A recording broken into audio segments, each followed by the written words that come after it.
And I'm going to call the meeting to order with a roll call. Are you ready for a roll call? Yeah. Chair Meyer, I am here. Vice Chair Walt. Here. Commissioner Baker Roberts. Here. Commissioner Case. Here. Commissioner McDermott. Here. Commissioner Schutte. Here. Commissioner Whitefield. A quorum is present. Thank you. Okay, moving on. At this time, we have public comment. The public comment will be anything that has to do with Carson City Parks and Recreation. The public comment will be limited to 3 minutes per person. We will have comment on items as they arise on the agenda also. So if you want to speak on those agenda items, you can wait, or you can speak on them now. Do I have any public comment? I knew that was going to be yes. Come on up, sir.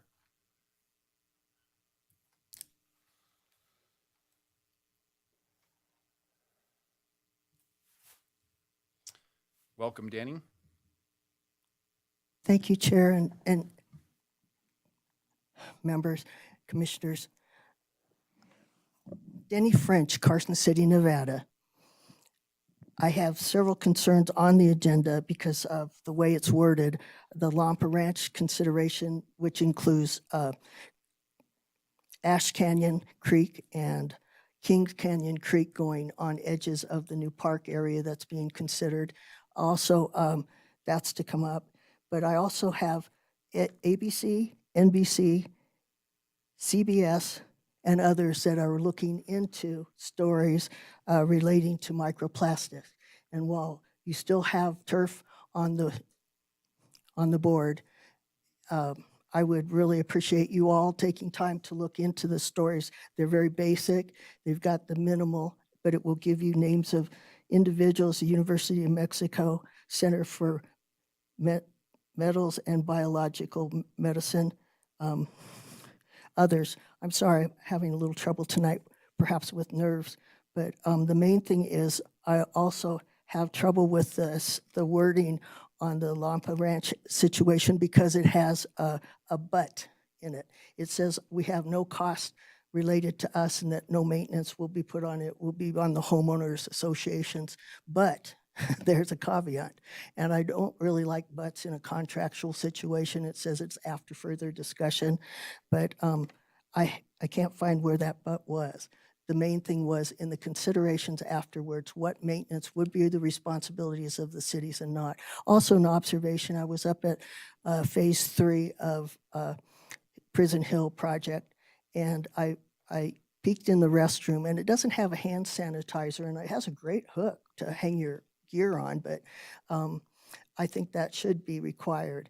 I also would like to suggest that any turf areas you're going to consider, including the one on Governor's Field, the internal one for the Little League, have posting that the air quality in there may not be significantly toxic, however, a consideration. Ventilation in an indoor place is almost as important as we have with radon and such in our homes. Proper ventilation will keep those toxins to a lesser state, but off-gassing is the term that they use for the materials with micro and with lead. So I appreciate your considerations on those, and as things come up during the actual items, I'll have more questions. Thank you. Thank you, Danny. And you never have to be nervous when you come to the Park and Rec Commission meeting. Okay, well, I'm just saying, just take your time and breathe, and it's all fine. All right. All right. Is there anybody else in the audience that would like to make public comment at this time?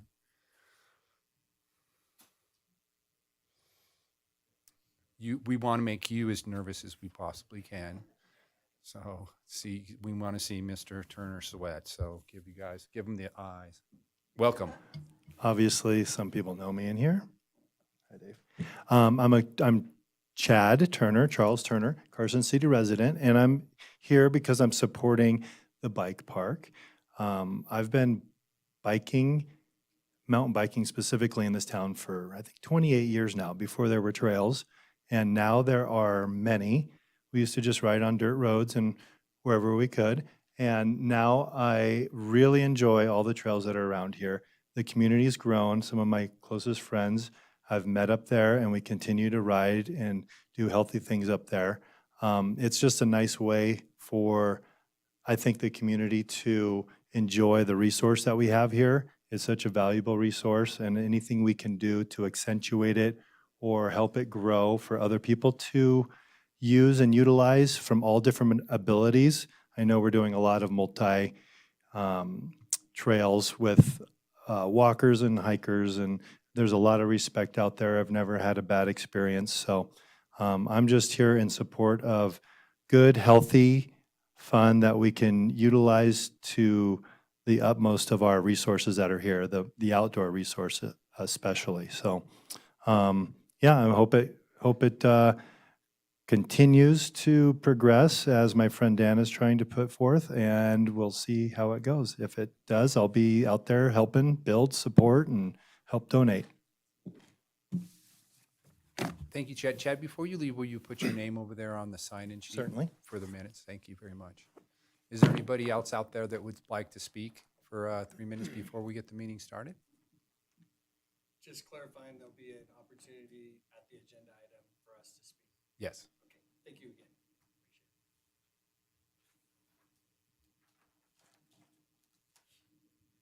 Okay, so with that, we're going to move on to approval of the minutes. So we have, I apologize. So we're going to go to 4A, and that is, did everybody have a chance to look over the minutes from December 3rd of 2024?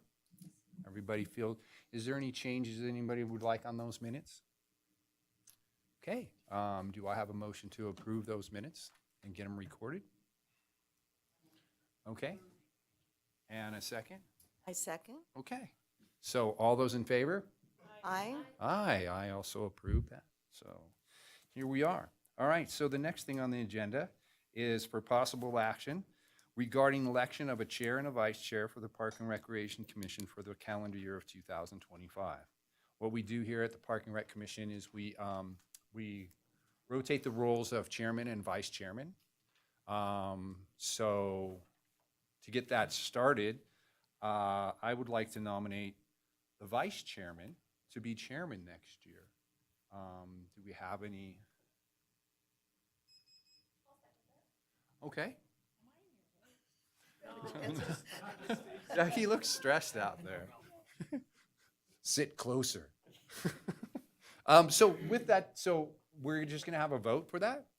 All those in favor of Molly? Aye. All right, well, Molly, you have it. We're here to support you. And we won't make it hard for you, so. And so with that, should I give it to her and she can go for a nomination on the vice chair? All right, so good luck. All the pressure's off me now. All right, thank you. And so now I am looking for a nomination for Vice Chair, Parks and Rec Commission. Do I have a nomination? Go ahead. I'll Okay. nominate Dave.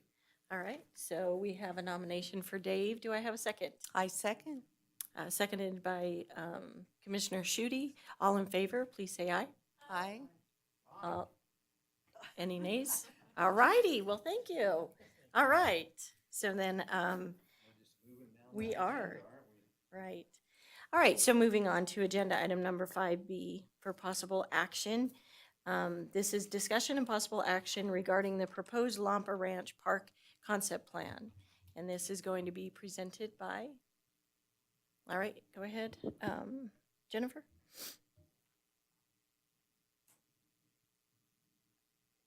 Thank you. Jennifer Budge, Parks and Recreation Director. This item was tabled from our last meeting where we reviewed the draft concept plan provided by the developers in Lampa Ranch North. This is actually the 10-acre park proposal for the west side of the freeway, not the 3-acre park that's going to go on the east side. We'll be probably talking about that at the April meeting. The developer went to the homeowners association. They approved or recommending the approval of the concept design as presented. We did make a couple suggested small minor edits to the legend on the left. And really just adding that the landscape and plant material will be 50% pollinator friendly, which is what we're requiring of all developers anyway throughout their whole development, not just in parks.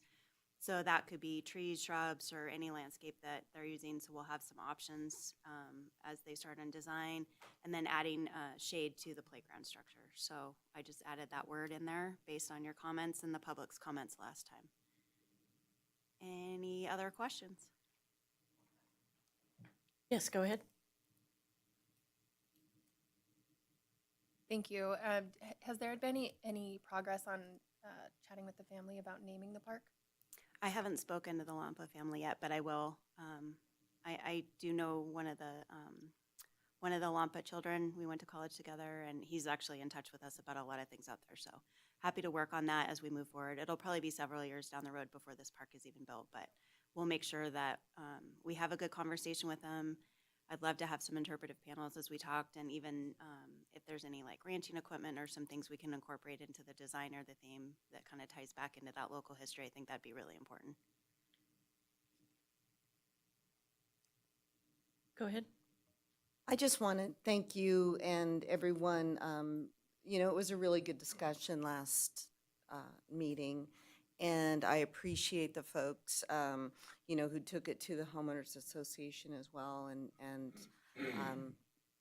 with funding and everything, I think it's appropriate that they had a voice. And so thank you. And I love the design, and I was hoping it would stay the same. And I love the interpretive panel idea. So fingers crossed on that one, but well done. Thanks so much. And it really, thanks goes to Steve Thompson with Ryder Homes. He facilitated all of this. There's actually 6 different developers for this area, but he really has spearheaded everything. So we appreciate that, and him being an advocate for parks. I do have a question. Did you have attendance from the homeowners association? Do you know? Was there a pretty good attendance?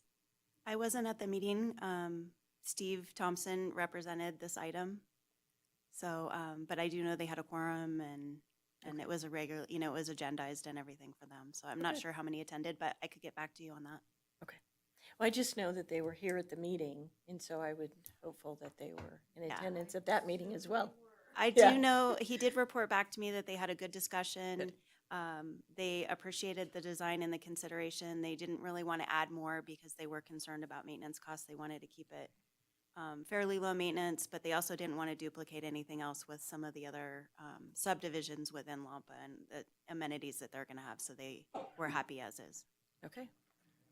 Okay. Did you have a question? Okay, go ahead. So, yeah, the interpretive panels, I think I mentioned this last, I love them. They're great. I see them all the time over there in the new Anderson Ranch area, and just getting those people to learn about that history of that, it's a really neat idea. Just with what you were saying about the farm equipment and things like that, and try to tie in, I might be opening a can of worms or shooting at the moon or whatever. That building on the south side of their property is fantastic. And if that could ever be saved by us and put in a park or put in an area over there, I think that if we could ask for that, that'd be fantastic. And like I said, I might be shooting at the moon, but I'd hate to see that building just go away. I'm never afraid to ask, so I'll be happy to do that. You know which one I'm talking about? I do. Yeah, I've been eyeing it as well. it's beautiful. It's very cool. There's a couple neat structures over there. So anyway, so with that, I don't have anything else, Chairman. Okay. All right, Dave? Thank you. Just out of curiosity, I noticed that your write-up says that the construction tax, $1,000 per unit, and these projects normally cost more than what the developer would pay in tax.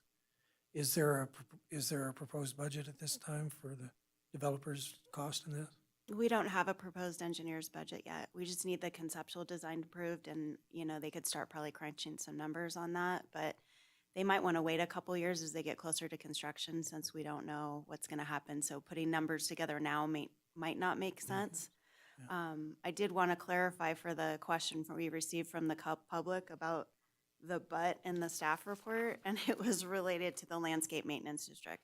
The landscape maintenance district is not covering the park. It's only drainage facilities and stormwater facilities, so it's solely for that purpose. but the homeowners association will fund this 100%. So there will not be a city taxpayer contribution toward this. But in lieu of residential construction tax, they will build this park, and it will cost significantly more than what that $1,000 per home would be. And the developers typically can construct it a lot cheaper than the city could. They don't have to pay prevailing wages and have those other bidding challenges. It's a win-win for everybody because you end up getting more for your money. Just one more thing, I even circled it, but when I thought about the building, I got excited, so. We will see this park again. I mean, this is a conceptual plan, and we will see the plans for this park before us, or Yes, before the so, commission. yeah, At a well- later date, this is just to get the ball rolling for them, right? Correct? Absolutely. They just need some direction for how this is going to happen. And eventually we'll have an agreement with the homeowners association over the park. There will be a lot of other steps before it's even constructed. And we'll keep you updated if there's anything we need to let you know either. All right, thank you, and thank you for addressing public comment as well. Are there any more questions from the commission? Yes. From the commissioners? Okay. Seeing none, we'll go ahead and open it up for public comment.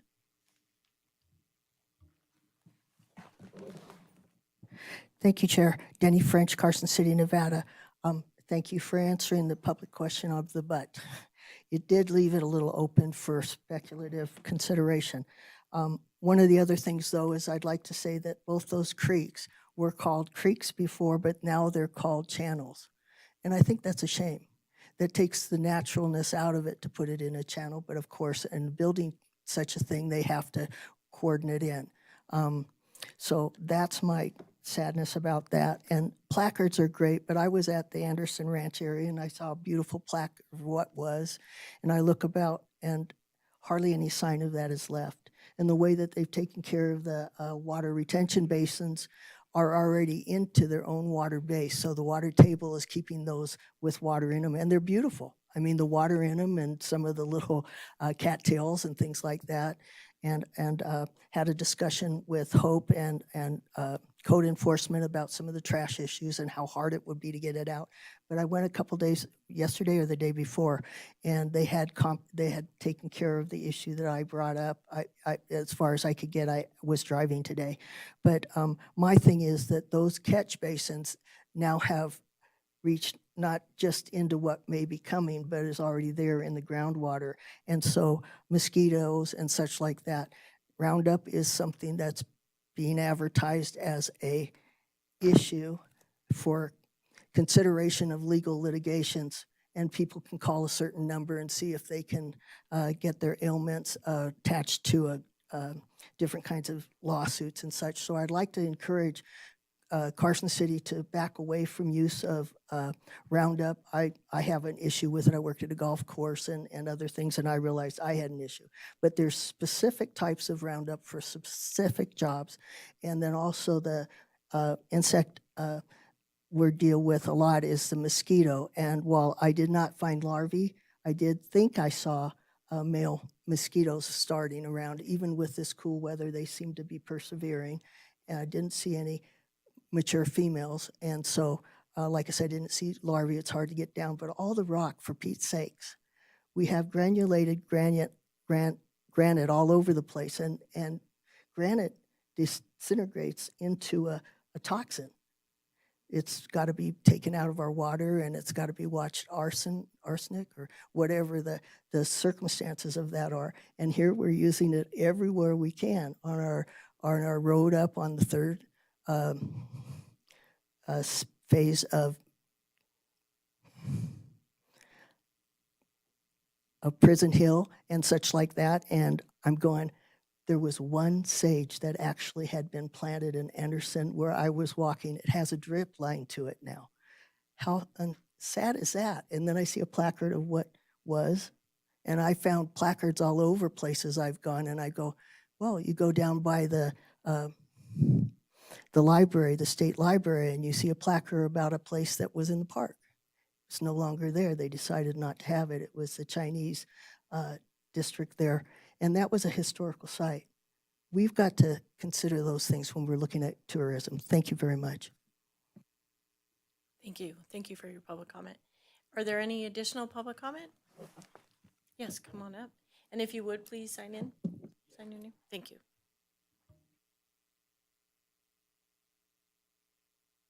And then state your name for the record. Great. My name is Ben Moan for the record, Carson City resident, and in fact, I live in one of those Ryder homes in Lompa Ranch.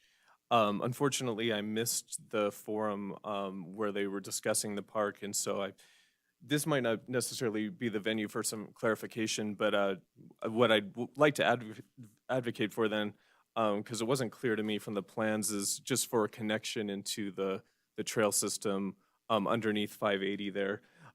It mentions in the staff report that one of the elements of the park would be connections to the regional trail system, but looking at the figures, it's not clear to me that tie-in, where that tie-in would be or if that would happen.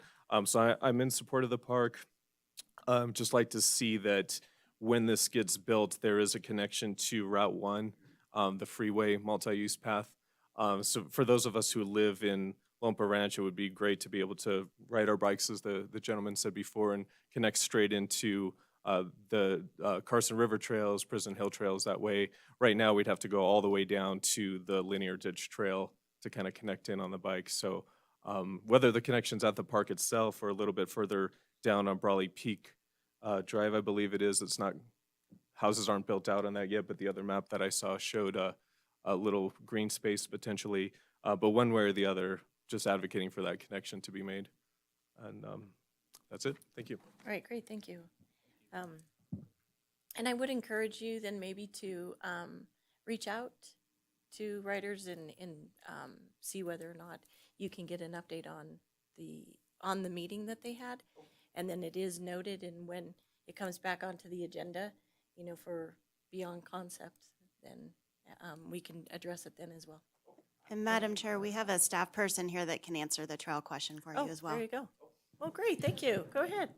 Nick Wentworth, Parks Project Manager. So at the back of this, where the M's are identified, there'll be a maintenance road that's in the NDOT right away. And there will be a maintenance road there, so a DG road running all the way south, or you could use the sidewalk that's out on Matterhorn is the street in front of it. I believe it's an 8 or a 10-foot sidewalk on Matterhorn that'll go all the way down to 5th. So you'll have to go to 5th Street, but there will be a connection right there on the north side of 5th Street, dropping under the freeway to tie into that path. Does that address your question? Awesome. Well, great, and thank you, Nick, for jumping up. Do we have any other comments, questions? All right, this is an action item, so do I have somebody for a motion? Leah? Move to approve? I second. Seconded by Lisa. All in favor, say aye. Aye. Opposed? Hearing none, it has been voted on unanimously. All right, thank you. Moving on to agenda item number 5C for discussion only. This is discussion regarding the John D. Winter Centennial Park Master Plan update and drainage design project. And this is going to be Nick as well. Yes. Nick Wentworth, Carson City Parks Project Manager. So just wanted to update everyone on our progress with, we've got 3 different projects all kind of going on through the design process together. That would be the master plan itself, and then as well as drainage design for Upper Centennial and the synthetic turf field design. So a lot of moving pieces to coordinate between all of them.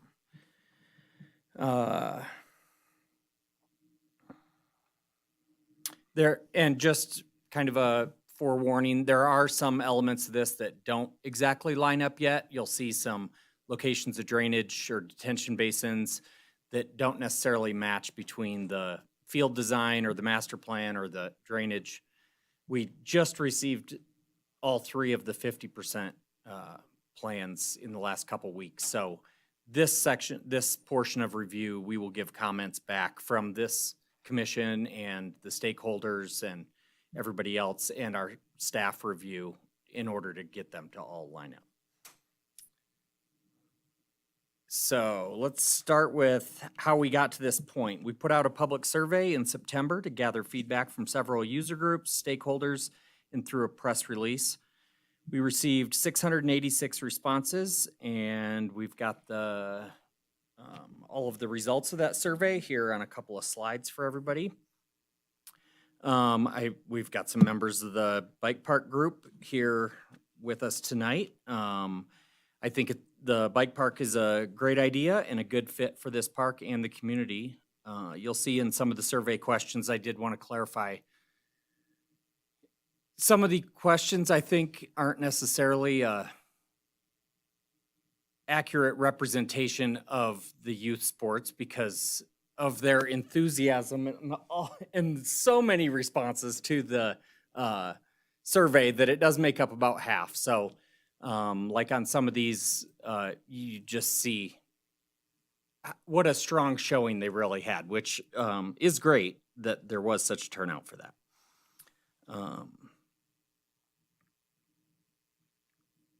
You can see on question 6 that 62% of the respondents are in favor of an off-leash dog park at Centennial. I'm just going to highlight a few of these. All of you got them in your packet, and we have copies of the full survey results as well. Question 9 here, you can see 84% responded yes to the need for a multi-purpose athletic field, and 87% on question 10 supporting that at Lower Centennial. Question 12 addresses which types of amenities we should include at Lower Centennial in those multi-use fields. And so the survey is what guided us with the design consultant on what we wanted to see in the conceptual plan.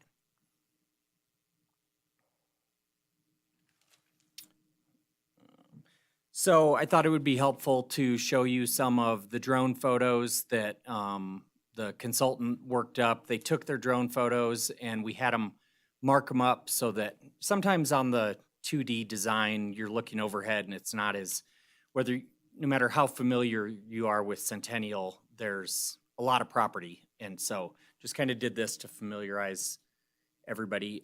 You can see, if you weren't aware, that directly west of the softball fields that are at Lower Centennial, that is the additional 20-acre parcel that is Parks property right there. So we actually have a lot of real estate to work with at the lower section.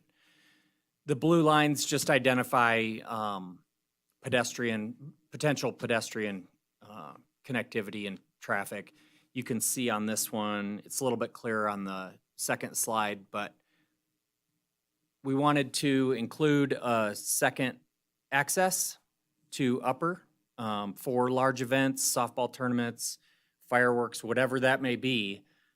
We saw that as a potential issue, having that many people at the top and only one bottleneck getting out of there past the golf course. So this route would take you right past, you can see the archery range right there, and then it would continue up and tie in at the Upper Centennial softball fields.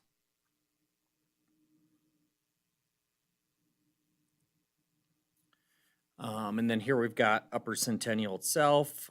You can see where that secondary access might come in. Like I said, these images were laid out before even the master plan that we have now. So that could be anywhere from right where it's shown in this image to slightly north.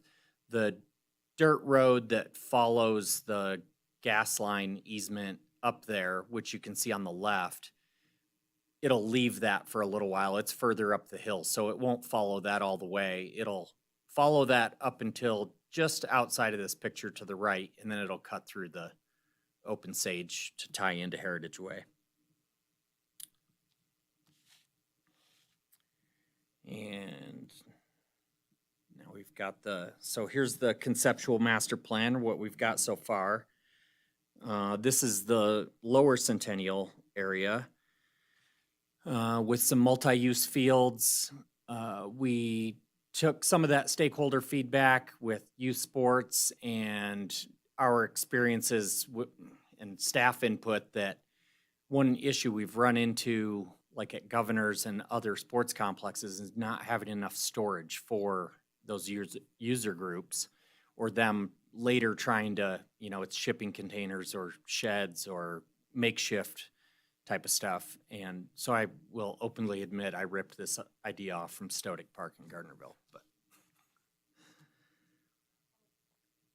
Can I ask a quick question? So in light of the storage issue, and I see the one, number 8, so more could be added if needed? yeah, Or- Okay, and that would be set up like your single-use storage units with Oh, a I roll-up see. door on the front. So maybe you'd have, several bays in there. There could be 3 or 4 different bays with their own roll-up door, and they can okay, store their equipment in there. that's great. Question. So for the multi-use field, it says football ×2, soccer ×6. What size soccer fields would those be? I think those have got to be smaller ones, because a full-size soccer field, it would be Is the it same football? number as the football fields, or really close. Okay. So would you be looking at these fields for adult soccer or primarily youth? Kind of the primary, my feeling is, and I feel like the survey results show it as well, is that Pop Warner football is really the one youth sport in this town that doesn't have a home, and it conflicts with Little League trying to have fall ball this past season, giving them their own home. My idea would be that it's theirs with soccer overflow, and you could fit 5 full-size soccer fields out there. So I think where you're reading the 2 would just be on that top field, the number 2 spot. So then would there be lights? Because we know Pop Warner has Friday night lights. And so, I mean, and I know that's why they love, Governor's Field, is because they do have the lights. So would we be looking at putting lights then, if this was going to be their home? It would probably have to have lights. Also, just a note on this one, we tried to spread the parking out around. So just for reference, Governor's has just shy of 400 parking spaces all over the complex, but mostly in one parking lot. And I spend a lot of time at Governor's, and it's not very user-friendly when it comes to parking and walking to the opposite end of the complex, when everybody winds up in one parking spot. So I would consider this like a minimum for parking. And you can see here, we felt like this might be the best fit for the dog park across the street, just so that you don't get the conflicts with those youth sports. It would still be accessible to the public during large events, or if you've got a bunch of football or soccer games out there, or any other activities. It keeps some separation between the two of them, and people aren't as likely to have their dogs out on the fields where they're not supposed to be. And we included a promenade. You can see item 11 there, which would be set up similar to what we're planning for Mills Park. So, power, water, food truck or vendor friendly for those events. You got a playground, restroom, potential concession stand. We're not really sure. The blue lines are pedestrian circulation, and then yellow, you'll see a second access over there across from Bowers Lane on Arrowhead. So it'd be 2 entry points into this portion of the complex. One right across from the golf course on Centennial Park Drive, and then the one on Arrowhead.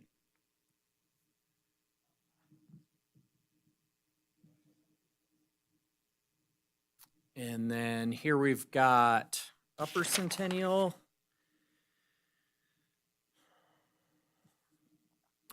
We've shown where the bike park group potentially wanted it. This doesn't really, like I said, this doesn't completely line up. The trailhead needs to be bigger, probably. The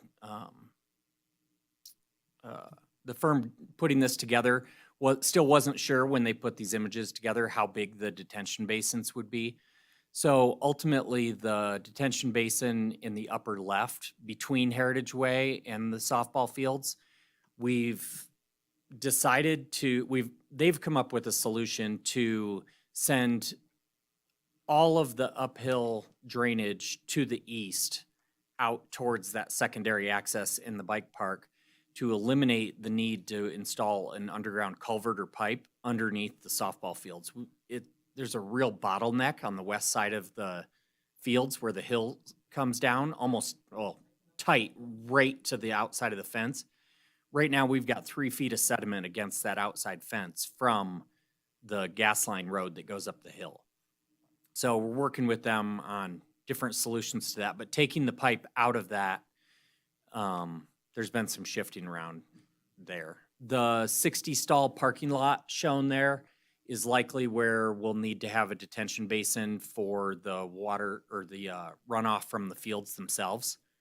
So there'd likely just be a small ditch around the south side of the fields and then a small basin in there that would be pretty much self-contained. Before you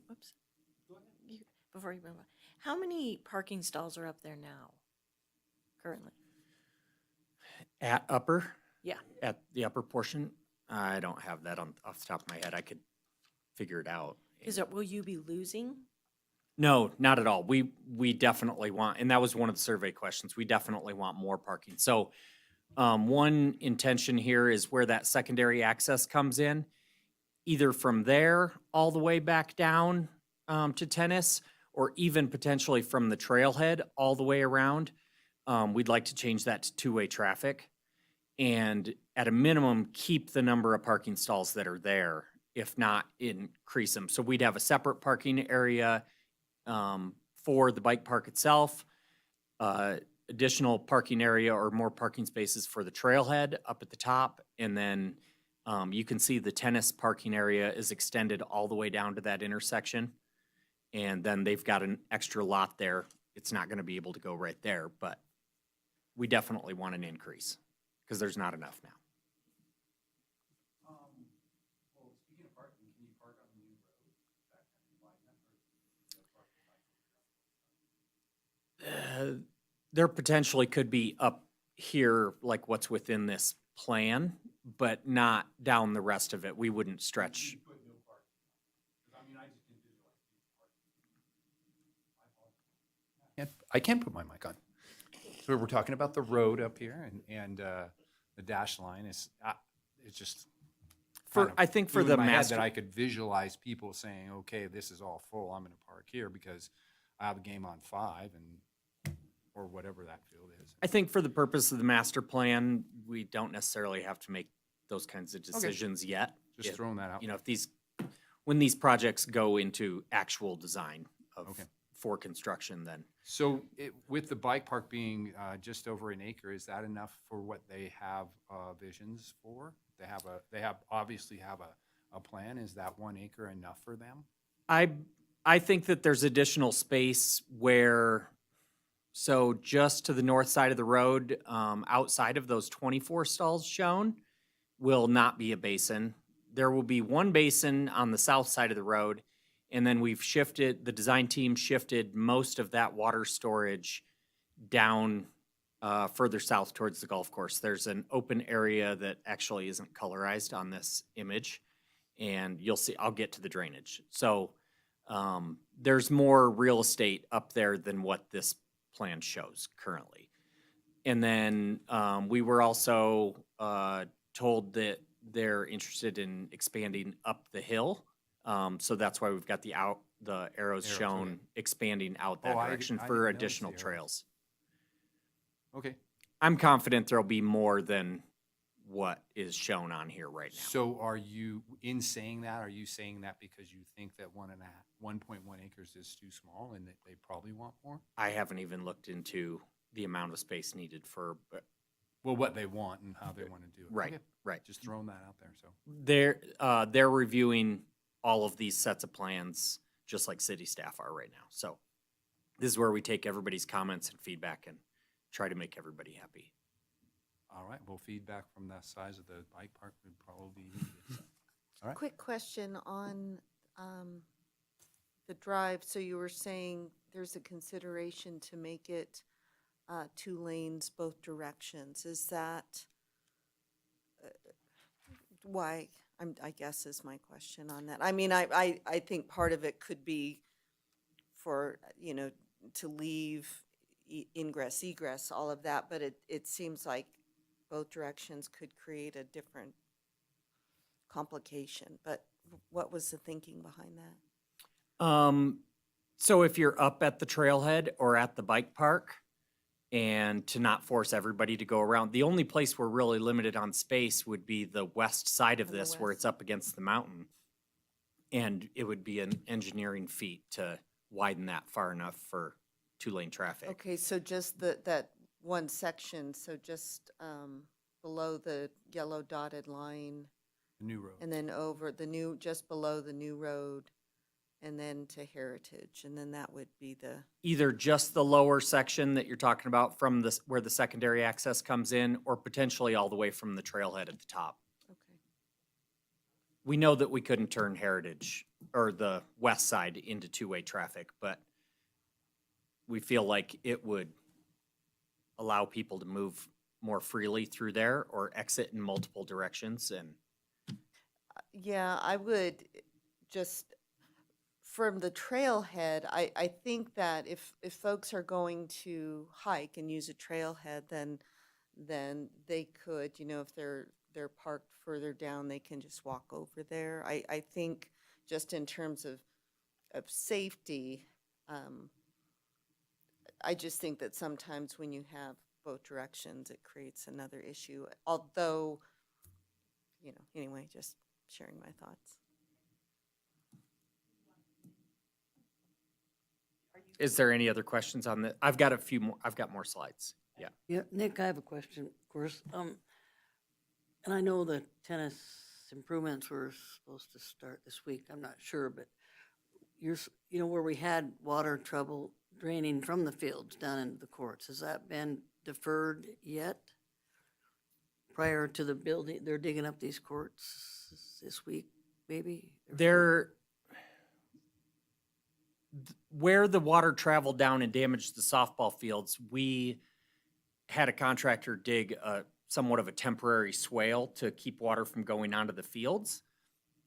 The area that is coming down from softball to tennis, nothing has changed there. Part of the tennis design is incorporating a pretty large drainage swale along the entire north side of the courts and then pushing it out to the east into that open area that's there. So there's an armored ditch or swale, if you want to call it that. It's 20 plus feet wide, and it'll be armored with riprap or fractured rock to try and catch anything coming down the hill and divert it away from the tennis courts, which I don't want to say that's a temporary fix. It's not a heavy-duty fix, or that's not going to stop a major event by any means. It might only be a foot or two deep in the center, but our normal precipitation and storms will keep that water off the courts. Thank you.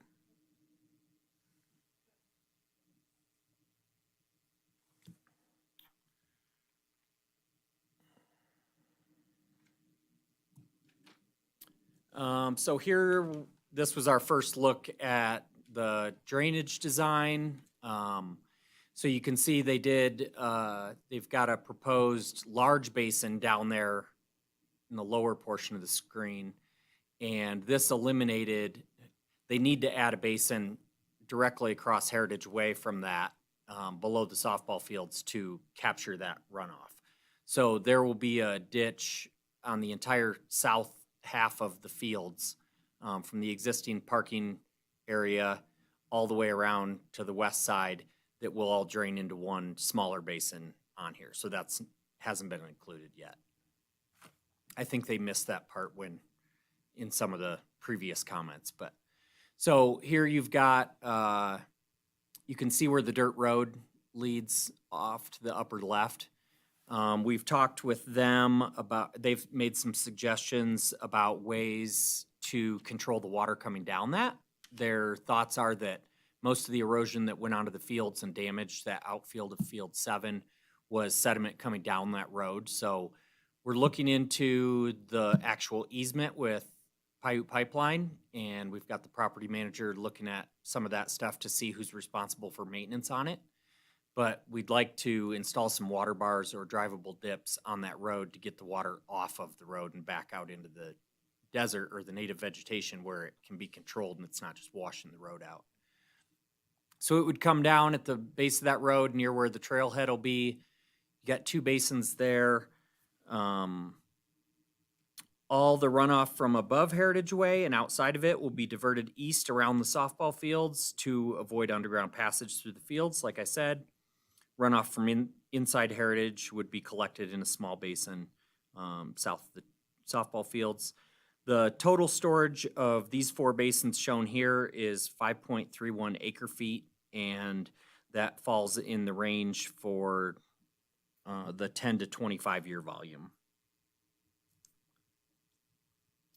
Yeah, really quick. And so the Basin 4 won't affect the golf course? You don't think so? We need to get their input on that and find out if they have any runoff there. Our intent already before this is built, but our intention is to hold anything up to those 25-year events.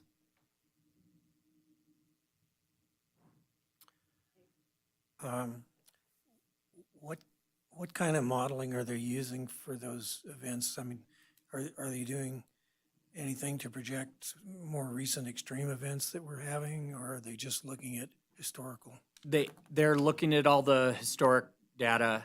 I can send you the hydrology report. It's way over my head or my pay grade.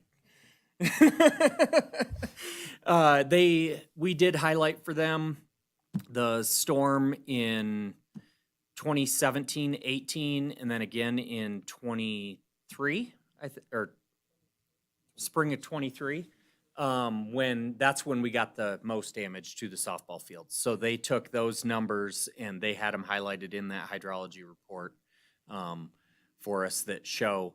And all of this stuff has been shared with Public Works and their stormwater engineers for review, obviously, and all the appropriate My city concern is departments. just that if we don't look at what's happening in the last decade or so, we're probably not looking at the right stuff, because Yeah. it's getting worse. Yeah, and both of those were unique events where there was a lot of snow on the ground and then we got a bunch of rain. And so you're like doubling the amount of moisture coming down the side of the hill at that point.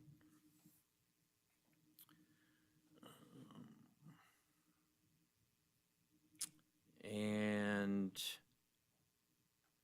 then we've got the kind of overview of the synthetic turf field landscaping and design.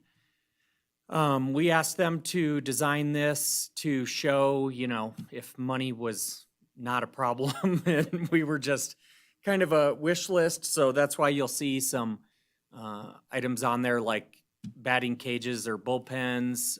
We've got plenty of new shade structures. We've got some landscaping and hardscape. You can see a pathway going or a sidewalk going up to the north to where those existing stairs are.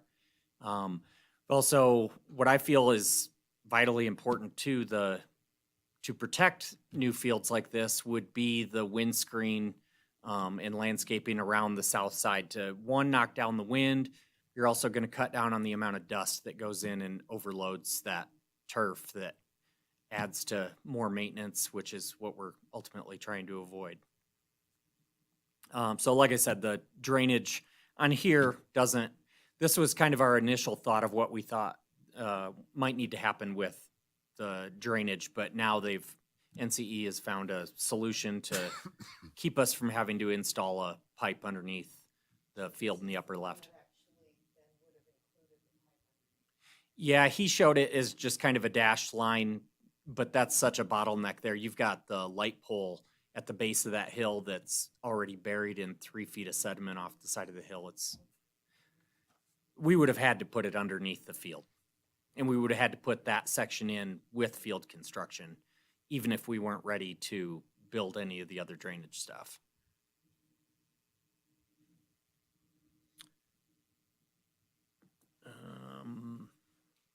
That's about wraps it up. So if you've got any questions or.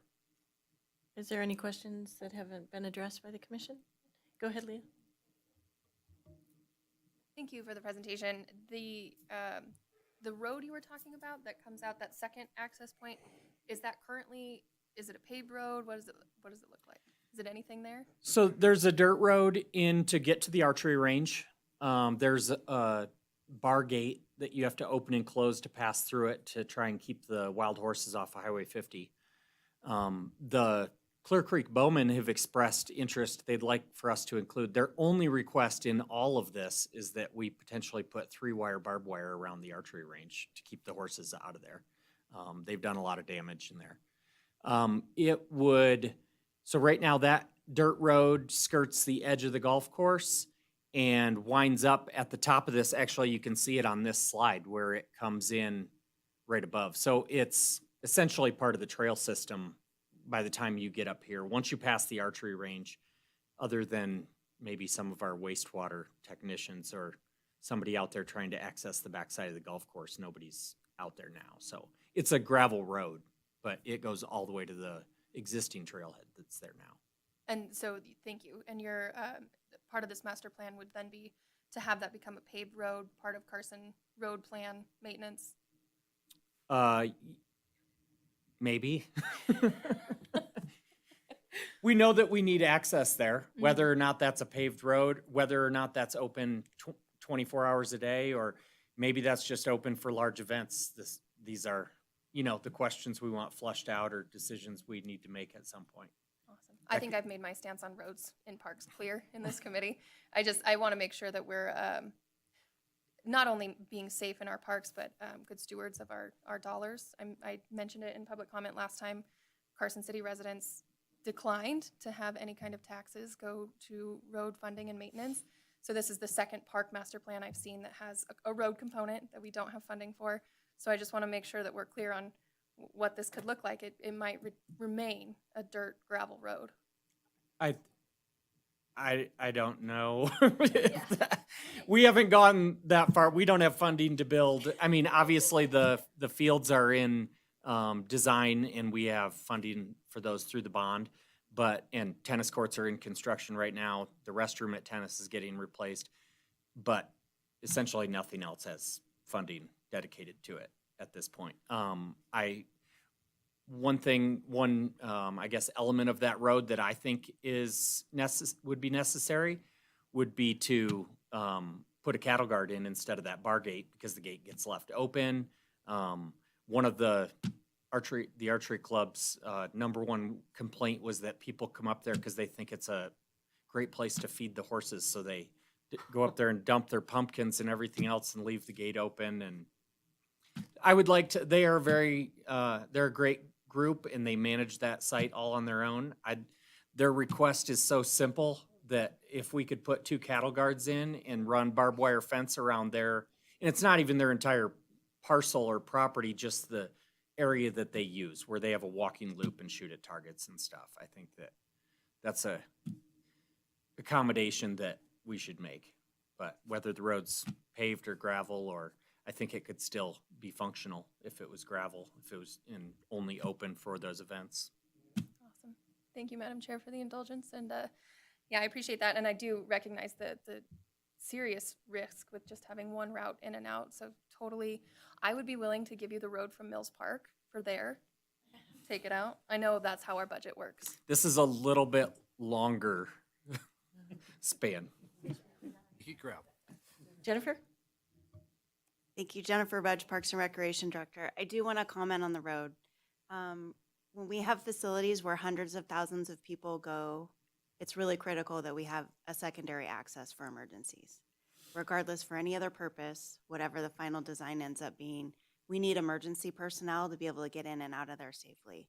I've seen large tournaments up here and there's an injury and we have to literally helicopter people out, and that's not right. We need to do better, and we need to be able to have safe ingress and egress for emergencies. So whether that may be a gated thing, whatever it's constructed of, but we have to have a secondary access, because right now we don't. We have a creative one that's more of a social trail than anything, but we need to think about that because we do have that issue at P. Livermore Sports Complex. We've applied for federal appropriations. We've applied for grant money. We've tried to get a secondary access constructed over there and we just can't get the funding. And I get that that's a challenge with roads, but when we build parks, I wish I could go back and have that as the initial phase. They should always have had a secondary access. So that's really the impetus behind this, and making sure that we already have it, it's there, but we just need to formalize it a bit.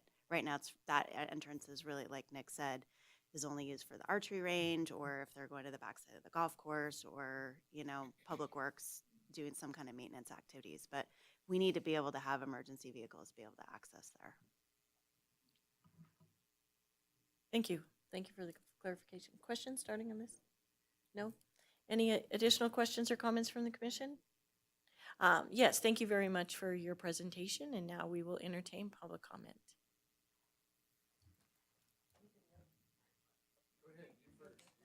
And please state your name for the record.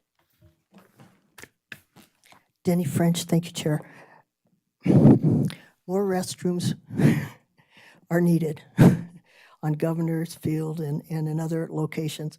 And I speak to you as a person that appreciates having good restrooms available. So my concern about this follow-up on having an exit and an entrance road for emergencies is very important to me as well.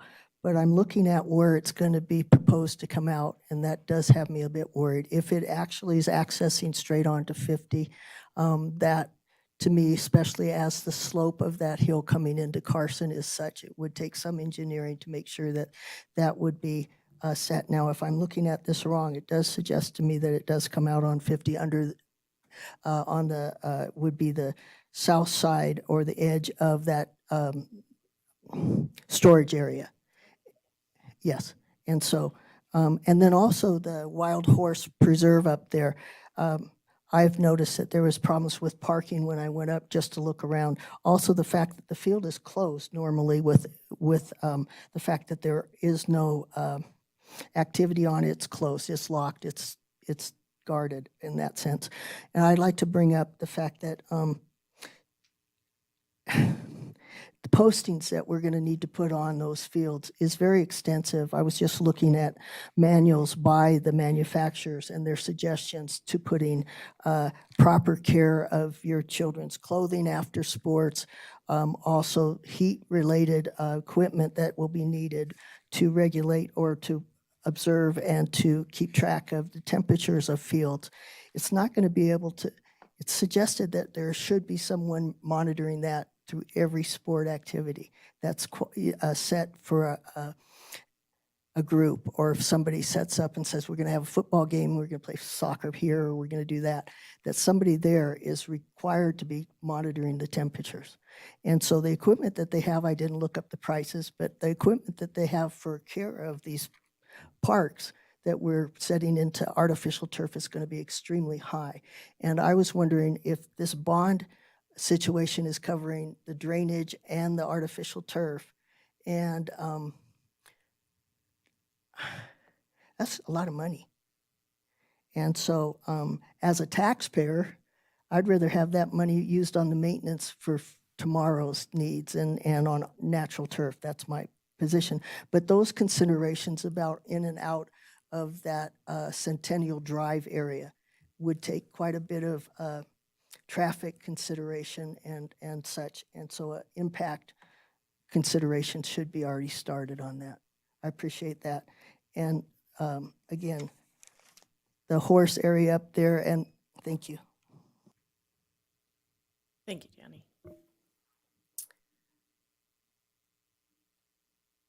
Additional public comment?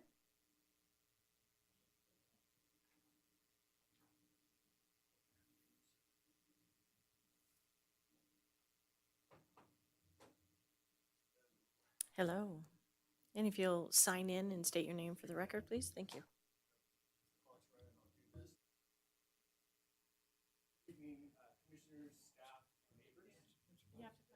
Yeah, I should know that. Can you hear me now? There we go. Good evening, commissioners, staff, and neighbors. My name is Dan Thornton, and I'm a board member of Muscle Powered and a founder of Ride Carson City. I'm also a fifth-generation Nevadan. I was born and raised in Reno and moved to Carson City 11 years ago. Very happy about that. This is my first time speaking in front of this particular commission. I have spoken in front of the Board of Supervisors, the Planning Commission. It was a joint meeting, and then I made presentations at 2 of the Carson City Master Plan update meetings, not regarding the park, but the whole city, where everything was very well received. First things first, unlike many projects, we are not asking for any funding. None. Zero, for the building or the maintenance of this park. We will do it entirely with private money and foundations and grants. And I was just on the phone earlier with one of our consultants. The money is never a problem with bike parks. It's not. You can raise the money. There's enough people with enough money that want to ride these bike parks. It's just getting through the approvals process. So we have no concern from day one. It's been very clear to us from the city. We have no money for this and we don't want to maintain it. And we totally get that. So, and we know some promises have been made like that in the past, but I think you can look at a 26-year history with Muscle Powered of being partners with the city. I think we're categorically different. I appreciate the work that Nick and others have done with this complex plan so far. I did hear Nick say that he does not believe that the survey really represents the breadth of the survey participants. I do believe that it is representative of our community. I had done a survey previous to this with overwhelming response, and then the city did it again. We have been working on a bike park in this specific location for 8 years now. It was first proposed in 2017. And then it was shelved because of the pandemic, which is totally understandable. I ended up kind of wandering into this thing and picking it up. I volunteer for 6 different organizations. I'm on the board of several.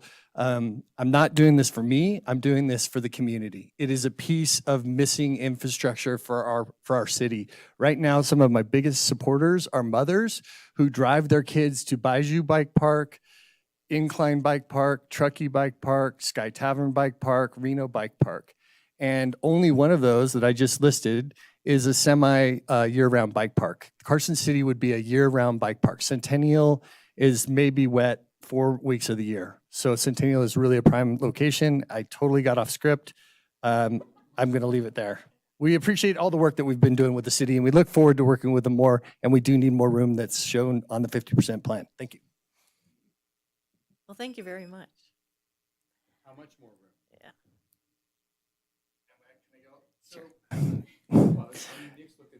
So the thing is, here's how it works. We want to build a premier bike park. So from when we first brought this up, it was brought to us that it needs to be sustainable. And when we make the promise that we will fund it and build it and maintain it, that means that it has to be a premier level bike park. If we take an acre of land and do a little pump track and one little jump line on it, in 3 years, I guarantee you it'll be sagebrush and nobody will be riding it. It won't get maintained.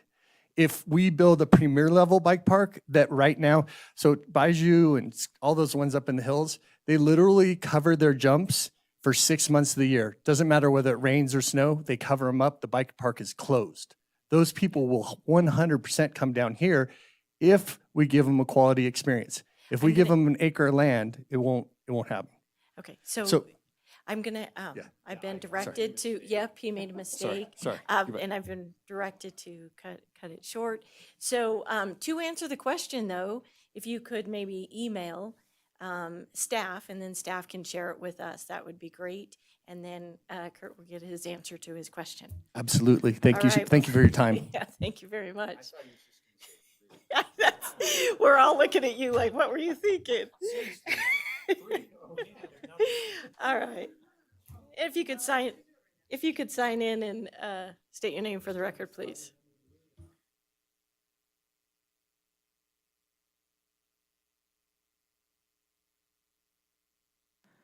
For the record, my name is Chelsea Kinchlow, and I am president of the board for Muscle Powered, going on 6 years now. And I'm just here to reconfirm our commitment to this bike park and just how much joy and enthusiasm we have seen coming out of Dan, who is so passionate about this. It's like sometimes a little overwhelming how much passion is coming out of him, and it has definitely seeded through our board. And it's something that the community has continuously expressed interest. They keep asking for updates on it, and so I'm just here to reconfirm that we are very committed to this process and to seeing the bike park through, and that includes us funding the bike park and maintaining the bike park. That was Great, all. thank you. Thank you. Yes. Thank you so much. On a side note, in my other life, I would also encourage us to consider dark sky compliant lighting out at Centennial as part of the master plan. I know sports field lights in particular, the community gets a lot of complaints about it for those who live in those residential areas, and so that would be another aspect that I would encourage you to do, but that is separate from my muscle-powered role. Sorry. Thank you for your But thank input. you. Thank you for your comments. Any others? No? All right. Anything additional from the commission? All right, we'll go ahead and close item number 5C, and we'll move on, because this was a discussion only. We'll move on to item 5D. For possible action, this is the discussion and possible action regarding a recommendation to the Board of Supervisors on the fiscal year FY 25-26 departmental budget request and funding priorities for the Parks and Recreation and Open Space Department. Jennifer? You be starting us off, or Dave?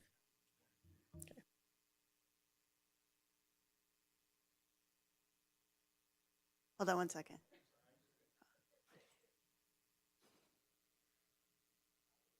Dave, are you okay? Okay.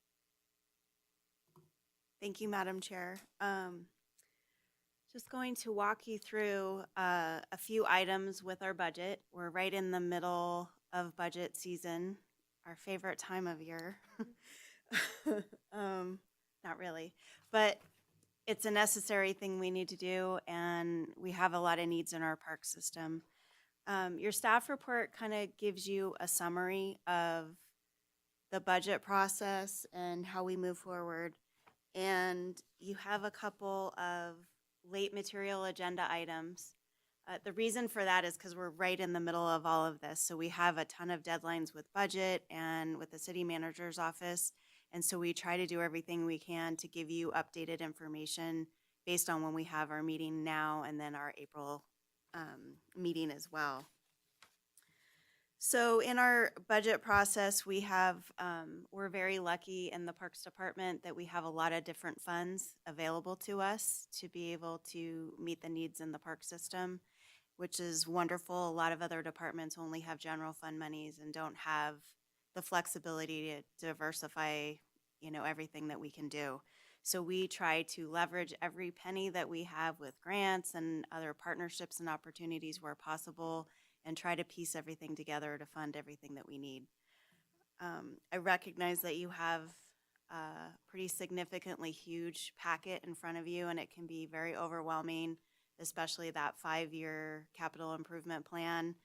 Basically, we try to put everything we can on that 5-year plan, and then we try to reprioritize needs. Sometimes, you know, we have catastrophic failures with equipment or things come up, and we have to kind of reprioritize things as we move forward. The first thing I want to start with is just to give you an overview of the schedule for budget, so you know where we're at in the budget process right now and how we're going to move forward. So today we have our meeting for Parks and Rec Commission, and we talk about the preliminary budget. We're going to primarily talk about capital improvement projects, but we will talk about what we call supplemental requests, which are additions that we're going to request or we would like to request to add to our services and supply budget or our staffing needs for the department. So they're two very distinct things. Capital improvements are typically items that are over $5,000, so those are major requests. And then we have minor requests, which are under $5,000, and that's just how the city kind of defines things and puts that line in the sand. So our capital requests are due February 10th. So that would be the priority tonight, that we need to get back from you on what you feel the needs are and feedback from the community for those capital items, because that's our next deadline as far as the budget process goes. Our supplemental requests, so items that we would request to be added for services and supply needs or staffing needs, are due March 3rd. March 12th, we have a workshop with all of the department directors, the city manager, and our chief financial officer, Sherry Russell, leads that workshop, and we talk about all the needs in the city, all the capital needs, not the staffing needs, but what infrastructure, asset replacement we needs as a city as a whole. And we try to put on our city hats and take our departments out of it and see what is really needed, from a citywide standpoint. And I will say that all the directors work really well together, and we try to support each other where possible. And there's a lot of thought with some of your late material, considering, greater city needs too, and trying not to ask too much from the general fund. We try to leverage our quality of life funds and our other funds wherever possible, so we're not all competing against that same pot. Because we recognize that the sheriff's office, the fire department, everybody has needs. We need to fund, expansions to the courthouse and juvenile detention, and they're all important needs across the community. So we do try to play well in the sandbox, if you will. Then on March 26th, we have the internal finance committee, and that is the city manager, the CFO, someone from the DA's office, and we present all of our supplemental requests. So any additions that we're asking for staffing or services and supply needs at that time. And then April 17th is our tentative budget that the CFO will present to the Board of Supervisors.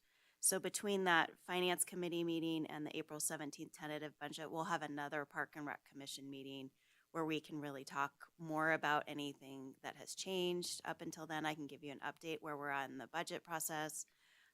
And then if we need to kind of refine those supplemental requests, we can do that at that time as well. So we have this preliminary conversation today, and then we can discuss more also in April. So you don't have to make a recommendation tonight to the Board of Supervisors. It is helpful for me to bring that forward to the Chief Financial Officer, but I can always just provide the feedback that that you guys say tonight as well. So it doesn't have to be in a formal motion if that is difficult, because I recognize it's a lot of information.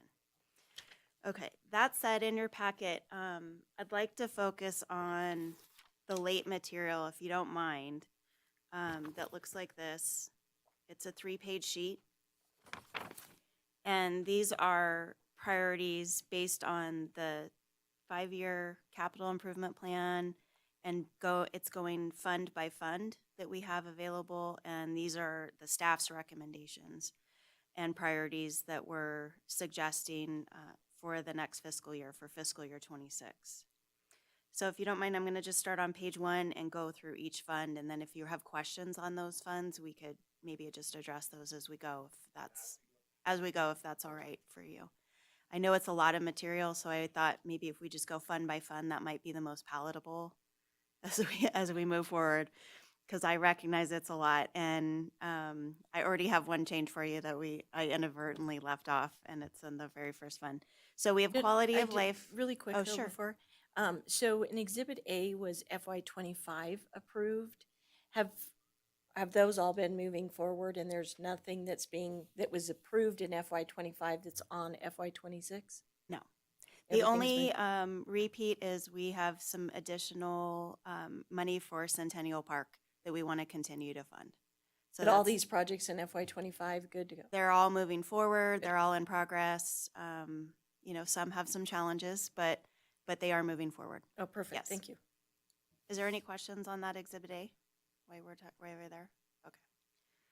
So to remind everyone, the voters in the 90s approved a ballot initiative called the Quality of Life Initiative. It's a 1/4 of 1 cent sales tax that's dedicated to parks, trails, and open space, which is amazing. 40% goes to capital projects in those areas. Another 40% goes to open space, and then 20% to park maintenance. A portion of that also, I just want to recognize, it goes approximately 120,000 a year goes to the Board of Supervisors, or Boys and Girls Club, sorry. And then that was in the legislation, so that's a done deal. So a percentage, and it comes out of the maintenance fund, so out of the 20% that goes to the Boys and Girls Club. So the first fund we'll talk about tonight is the Quality of Life Capital, so that's 40% of that fund. And I want to let you know on average what we get from sales tax on an annual basis, so you can understand that what we're dealing with here. We typically get 1.4 million for Quality of Life Capital, 1.4 million for Quality of Life Open Space, and about 700,000 for park maintenance. Now that's approximate because obviously sales tax fluctuates from year to year. Costs have gone up, so our sales tax really hasn't dipped too much because life is just more expensive right now. But we want to be conservative when we're planning for this, just so we don't under anticipate what our needs are.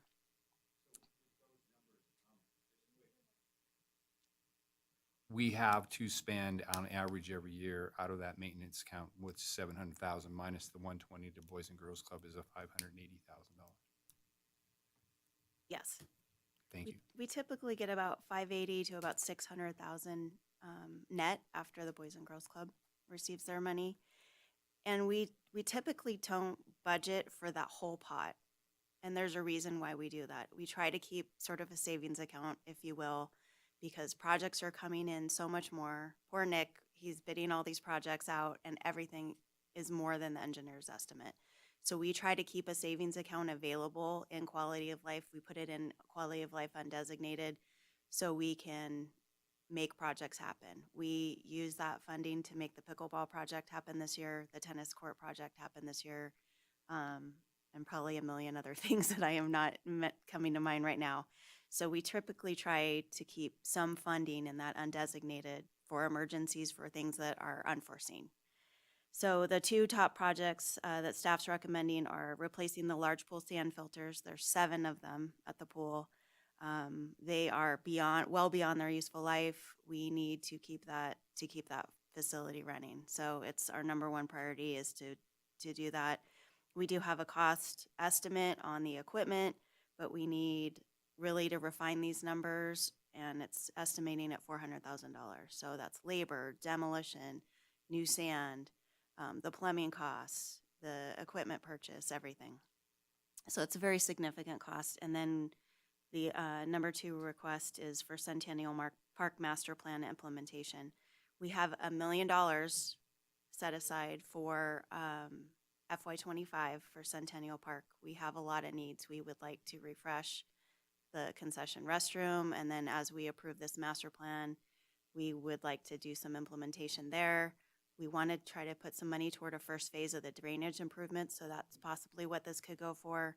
But we also might need some of the money from the $1 million for FY25 to go toward the fields, depending on what infill project is selected by the Board of Supervisors. So we want to make sure that we can keep moving forward, and we don't know yet what infill product we have yet, but that's kind of where we're going. And the one thing that I did forget to list for number 3 is $36,000 for our ARPA projects. So for certified payroll management, testing, for the pickleball and the restroom projects that have already been funded. The construction of those projects are funded, but we couldn't use ARPA money for those items. So we need to be able to have material testing on the courts and all of those things for the project. So it would be $1 million and then $36,000 for those items. Any questions on quality of life capital? Okay. Moving on to quality of life. Wait, Kurt Oh, has it. Kurt sorry. has a question. Just some institutional knowledge. The $400,000 that we're taking out of quality of life, I was lucky to be here when we passed that, and I was lucky to be here to help set up part of that. And I know as a staff, we wanted the Board of Supervisors to know that they should have skin in the game as far as purchasing things for some of these facilities that are under the Question 18 auspices. And as I'm looking through this and as I'm seeing through the years, I just want to say again, the board, that we passed that to improve that pool, but not to take care of the entire pool. So that's just something I wanted to throw out there. In other words, the pool would have been there as an outdoor swimming pool, as another indoor swimming pool. They still would have had to maintain it.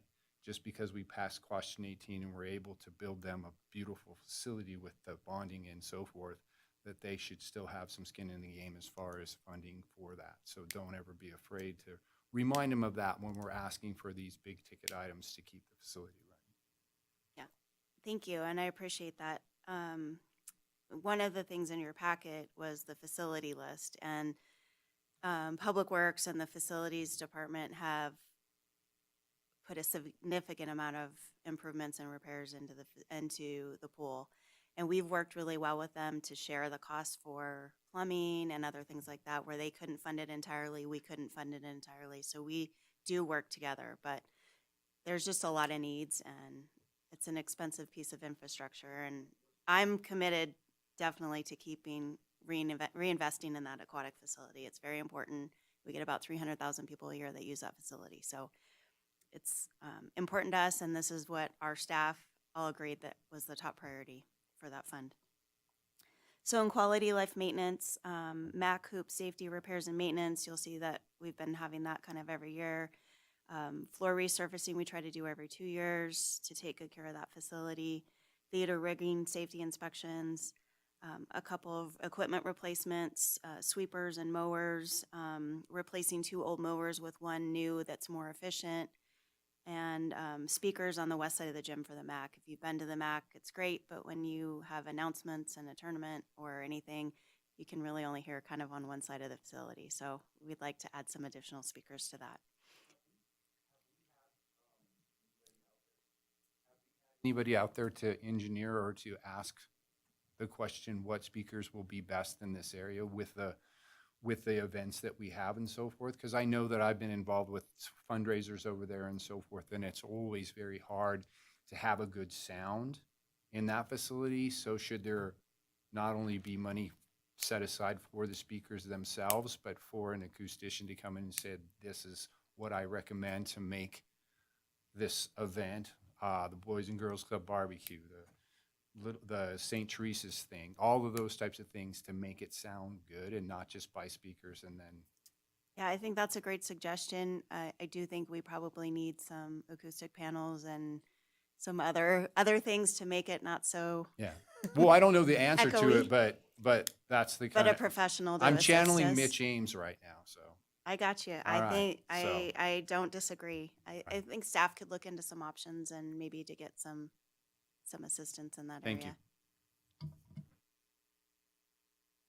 Making notes so I don't forget.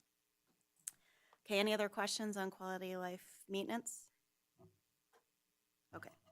Move on to quality of life open space. I'm just gonna kind of breeze through this because the Open Space Advisory Committee will really dive into the open space budget. But the priority items are Buzzy's Ranch water rights acquisition. We have a SNPLMA grant for $1.8 million that will offset that $4 million cost.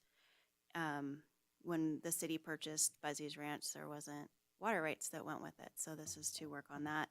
A toolcat replacement. We're working with, thanks to Supervisor Schutte and the mayor and Chairperson Walt for helping us. We're working with Carson Rotary, hopefully funding a trailer wrap for a community trailer for that. So I put it in the budget, but if we get the funding for that, then we wouldn't have that expense. And then we need asphalt replacement at Morgan Mill at the trailhead. Any questions on open space? Okay.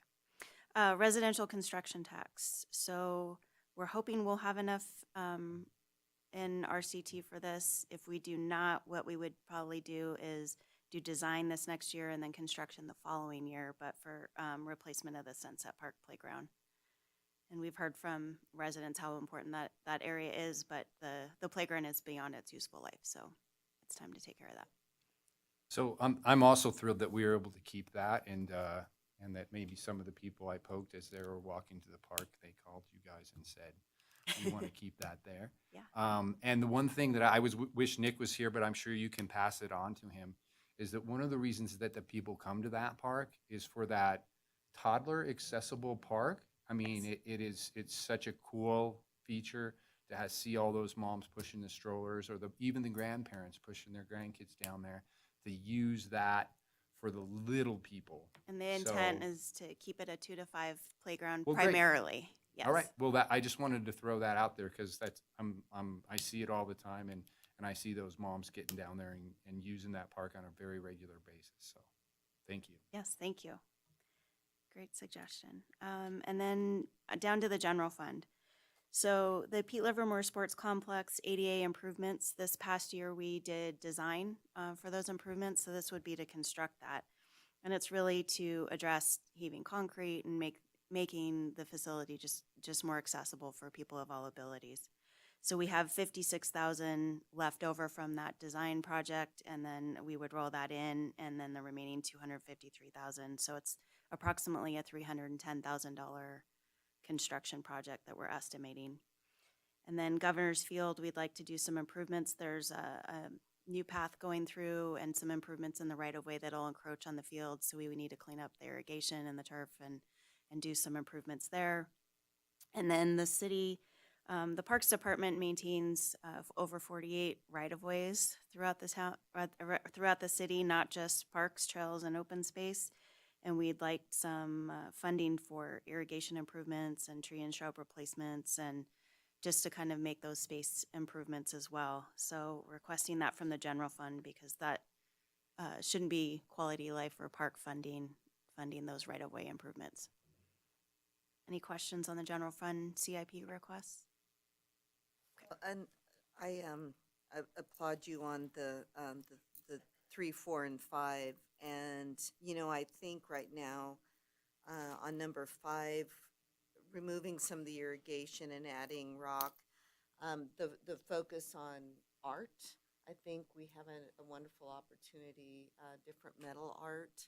And I think that could be something that is not only beautiful, but will be embraced. Absolutely, I agree. And we could work with the arts and culture supervisor and potentially identify at least some areas where that might be appropriate and look at those areas. And I know Anna Freeman, our arts and culture supervisor, she's wonderful. We could look at maybe some grant funding to make some improvements in there and things that are not too labor intensive, which would be wonderful, or not create line of sight issues or things like that. I think if we find the right places for those, I think it would be wonderful. Going along with that, several years ago, I sent lots of pictures to Vern. Down in Santa Cruz, they have a lot of those types of things that are very simple and integrated into their, into the middle of the, you know, these landscape mediums and so forth. Very beautiful. So that's a good resource. If she wanted to look in that, I could direct her in the right area and so forth, because I know they're still there. Great.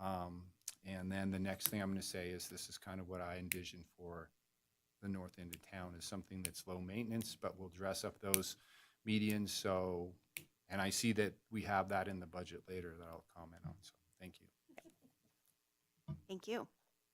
Okay, moving on to the redevelopment fund. So we already met the deadline last week. On last Friday was our requirement to submit for redevelopment funding. So we've already submitted these 3 project requests.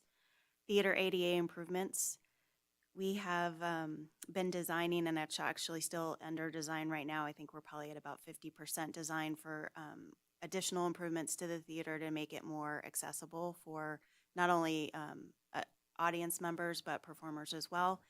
And this is a preliminary estimate of $693,000. When we finish design, we'll probably request just even one phase, which would be about $200,000 this first year. And then we could do either 2 other phases or lump that into a future project. But redevelopment funding paid for the design that's going on right now. So just continue with that funding source, and it's only available for this downtown corridor. So basically Mills Park and Fuji Park primarily qualifies for those funds. And then we've been requesting $75,000 every year to replace heaving concrete within Mills Park, just to address safety issues and make the pathway a little bit more accessible. So we've been doing that every year. And then the community center exterior sign. So it's the sign on William Street side, on the north side, on the building just above the theater entrance. It's beyond repair and just not working. And so that whole structure needs to be replaced. But I can keep you updated on those projects, but we can't submit any more requests from redevelopment, but I'm not sure how much funding there's going to be allocated or available, but I can keep you updated on those. Any questions on redevelopment funding? Thank you, Jen. The Mills Park sidewalk replacement, isn't that included in that 14.9 million that was allocated for Mills Park? We'll have some new pathways, but these are replacing the old ones that are existing, and then that $14.9 million project, connects to all of that. So Okay, it's so we won't do existing. double work. No, it won't be double work. Good question. Yeah, no. Yeah. This is city property, not the state. No, I'm just kidding. Just kidding. So the Cemetery Enterprise Fund, we are continuing to put money away to hopefully purchase niches. That we have a huge waiting list for niches right now, and we're struggling with vendors for that. So staff is trying to work through that, but just continuing to add to our existing funds identified for that. The staff has requested an equipment wash rack. We're working on getting quotes for that. The office parking lot, slurry seal and stripe, Public Works is a project that's hopefully going to actually happen this year for that. We'll probably contribute some cemetery enterprise funds toward that. And then we have, pretty significant asphalt repair and replacement on the roadways within the park or in the cemetery as well. And we just don't have cost estimates quite yet for that. Is there any questions or anything you think we're missing in the cemetery enterprise fund? Okay. And we'll have a couple items later on that will tie back into cemetery as well. Then the general fund, so those minor requests under $5,000, we've been doing backstop safety repairs every year at different sports complexes, changing our cell phone carrier and getting new tablets for the youth program. So those are the tablets that the staff have for the before and after school program, and then our summer program and break programs, and it has all the kids, medical information, and then parents that are authorized to pick them up, and it pulls up their picture and all of those safety kind of protocol that we have. The park ranger tools, theater backdrop, they need it's one of the backdrops on the stage they'd like to replace. And then trash can lids, we're trying to do some wildlife mitigation because the critters like to dig and get trash everywhere. And then just that annual maintenance for the disc golf course for tools and supplies. Any questions on the general fund minor requests? Okay. Moving on to major requests. So these are items over 5,000, usually way over, unfortunately.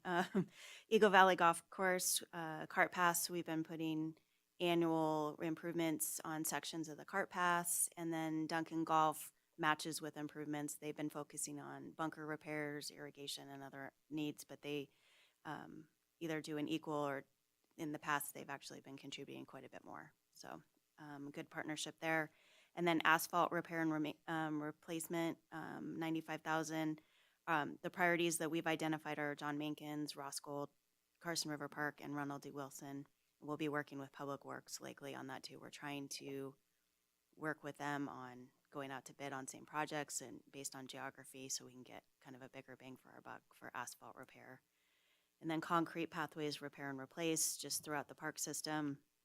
And then we need computers and data port improvements for park maintenance and over at the corporate yard. So our park maintenance staff can have access to computers, do their time cards, do training. Not every employee in park maintenance has access to computers. So we're trying to help that. Any questions on that section? Yeah, on the, thank you. On the Ross Gold asphalt, is that parking? Because we redid those courts with post-tension concrete. They shouldn't need asphalt on the courts. This is the parking lot. Parking lot? Yeah. Okay. I got one. I remember doing the Ronald D. Wilson dog park, and one of the big concerns either side of the argument you're on was the horses getting into the area. Are we doing anything to, like a cattle guard or anything when we do that asphalt repair to keep them out? It's a great question. Dave, do you want to? Yeah, sure. For the record, this is Dave Navarro, Parks Operations Superintendent. Yeah, the Parks Department has been working a couple different angles with trying to help with the horse mitigation. We've been working with the Wild Horse Advocate Group, and they have been trying to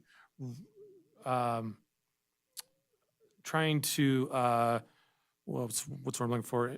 Trying to like capture some of those horses and remove them to like other locations. In addition, I found a couple of cattle guards that would probably work in that like scenario there, reached out like to the vendor like a while back. I got a quote, and so just waiting to hear back from him on the final quote. But it would be kind of like an above ground one, so we wouldn't have to sink in the ground.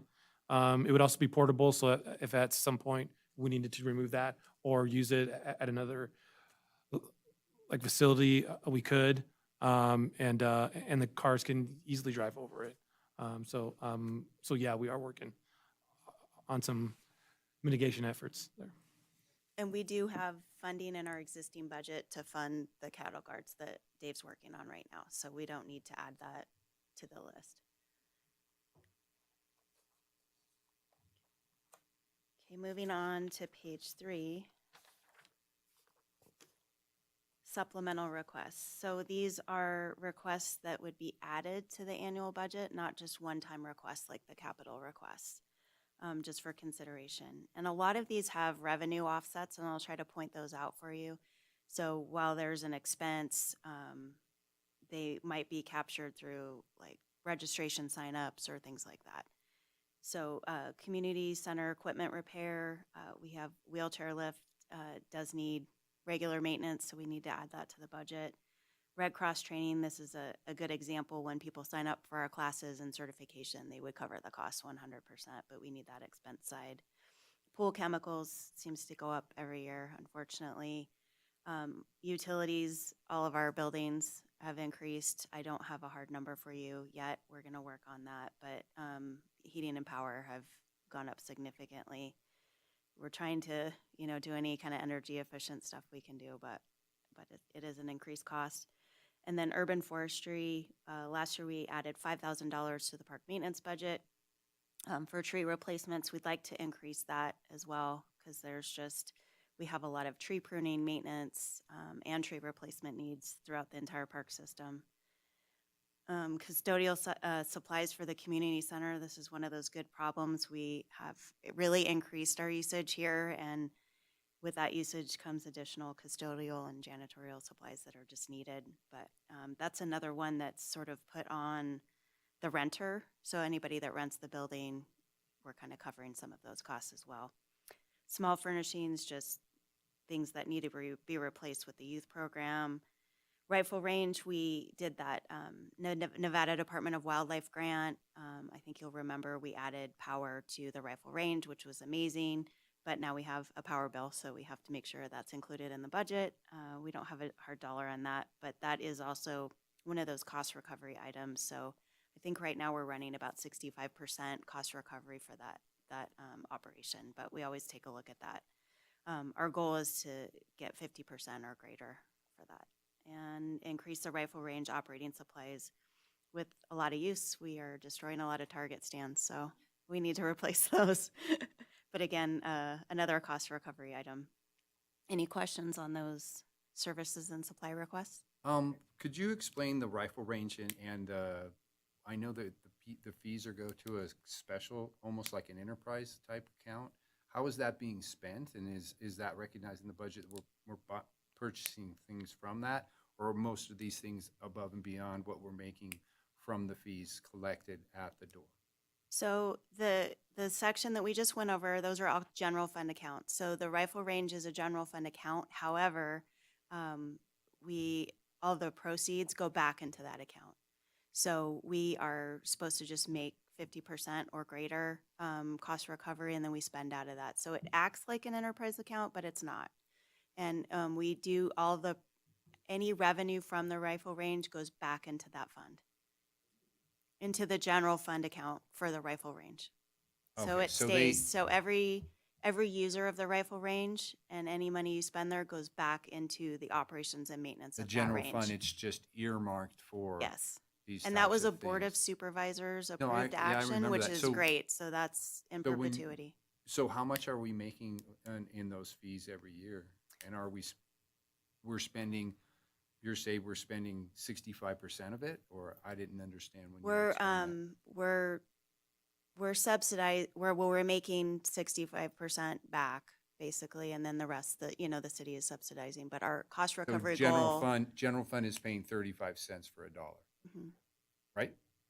Yes. Thank you. Yeah, and I can come back to you with better numbers because I don't remember how much we're bringing in, but I just it's wanted to, going really I just well, wanted to and- understand it better, because and I I will knew, say I knew it that- was unique. Yes, it is unique, and our revenue has increased since we installed the kiosk, which was also grant funded, which is why we have power there. So we're capturing everybody that comes in. So sometimes the honor system wasn't so honorable, but the users are really great, and it is a popular facility, but it does take a lot of staff and expenses, obviously, to keep it going and keep it safe. So we're committed to that, and it's going really well. Thank you. So the next one, supplemental request, so wages. Hold and on, Dave has a question. I'm sorry. Sorry, just quickly, item 5, the urban forestry. Does Public Works have any responsibility in that area or not? They do in the rights of way, and they do have an arborist on staff. The city does not. We'll get into that this next item, and the Parks Department does not right now. But they typically don't do the tree work within our parks unless we request their help, and then if we do, we have to typically pay for it because they're a different fund. So this is just parks. This is just parks. Got it, thank you. Yep. Actually, anything parks maintains, because it's general fund dollars. So it could be in a right of way that we take care of, not in right of way, but like some of the medians. Okay, so supplemental requests, wages and benefits. So we're really gonna get into the meat of it now. Our park maintenance team is amazing, and they are some of the most hardworking staff I've ever seen. We cannot get seasonals to help them, no matter what we pay. We really struggle.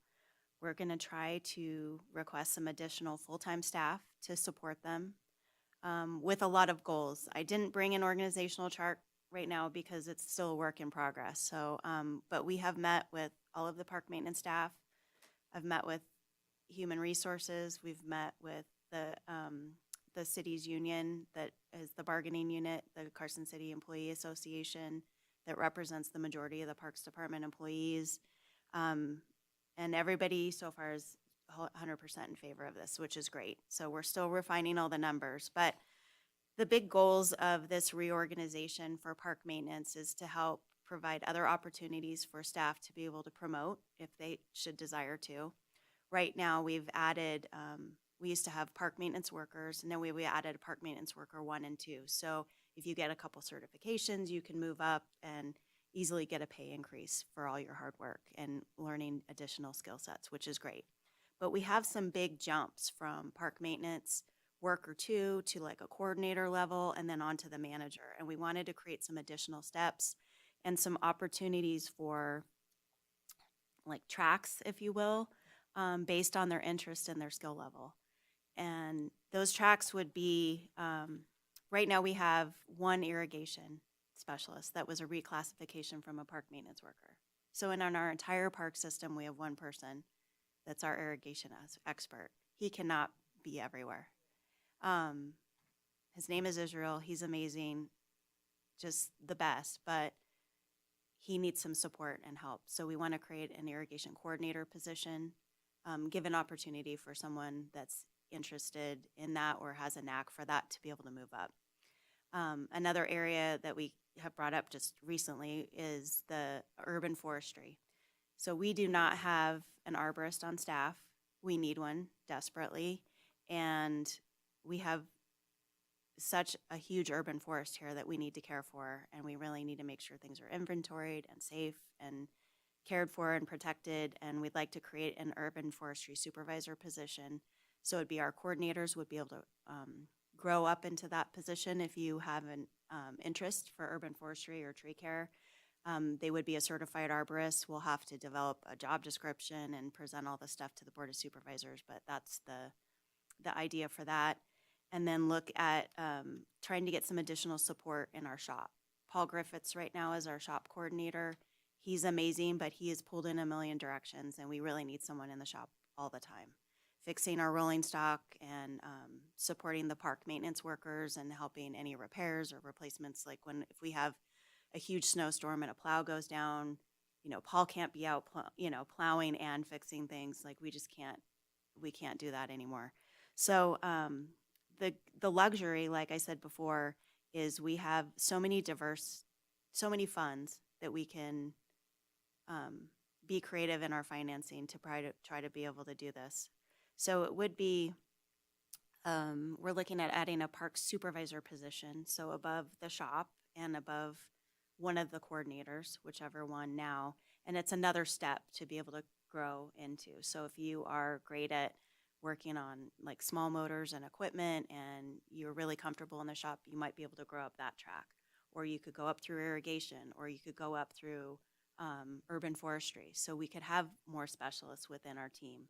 And we have a lot of interest in that. And I think that providing these opportunities would really help with job retention. It'll increase their salary. We won't lose talented staff to other agencies or the private sector as often. And we have a really talented team right now. And I would love to keep every single one of them. So this is an effort to do that. We have, the cemetery fund is in the black now, and it's great. We actually are charging for what it costs for our services, and we've built up that fund. If you remember, we used to subsidize that fund every year from the general fund by $100,000 or more. We don't do that anymore. We are now covering our costs. So by billing our staff time to that fund, by putting the urban forestry person, we would have oversee the Schultz Ranch maintenance contract. So a portion of their time would be billed to the landscape maintenance district. These are all examples of how we would probably fund all these positions. Right now we're looking at all those positions we talked about. It's basically four for the price of one. So we would be asking about $110,000. Don't hold me to that number because we're still working with salary and benefits and figuring all the costs out. But requesting, that reorganization, but it's a pretty minimal cost overall. And I think it would benefit not only our team, but the whole community. And we would be able to focus more on rights of way and maintenance and those areas where we struggle getting to. So is there any questions on kind of the vision of that park maintenance reorganization? And in April, I'll be able to bring back an organizational chart for you and really help you wrap your head around that. But I just didn't want to put anything out that might change. Thanks. On the urban forestry part, the arborist function, do we currently fill that with contract, or how do we do that? We fill it in a lot of ways. We have some really talented park maintenance staff that have a lot of tree knowledge, which is wonderful, about pruning. We get a lot of training from Cooperative Extension, the Nevada Landscape Association, a bunch of experts in the field. So we have a lot of knowledge, but we don't have a certified arborist.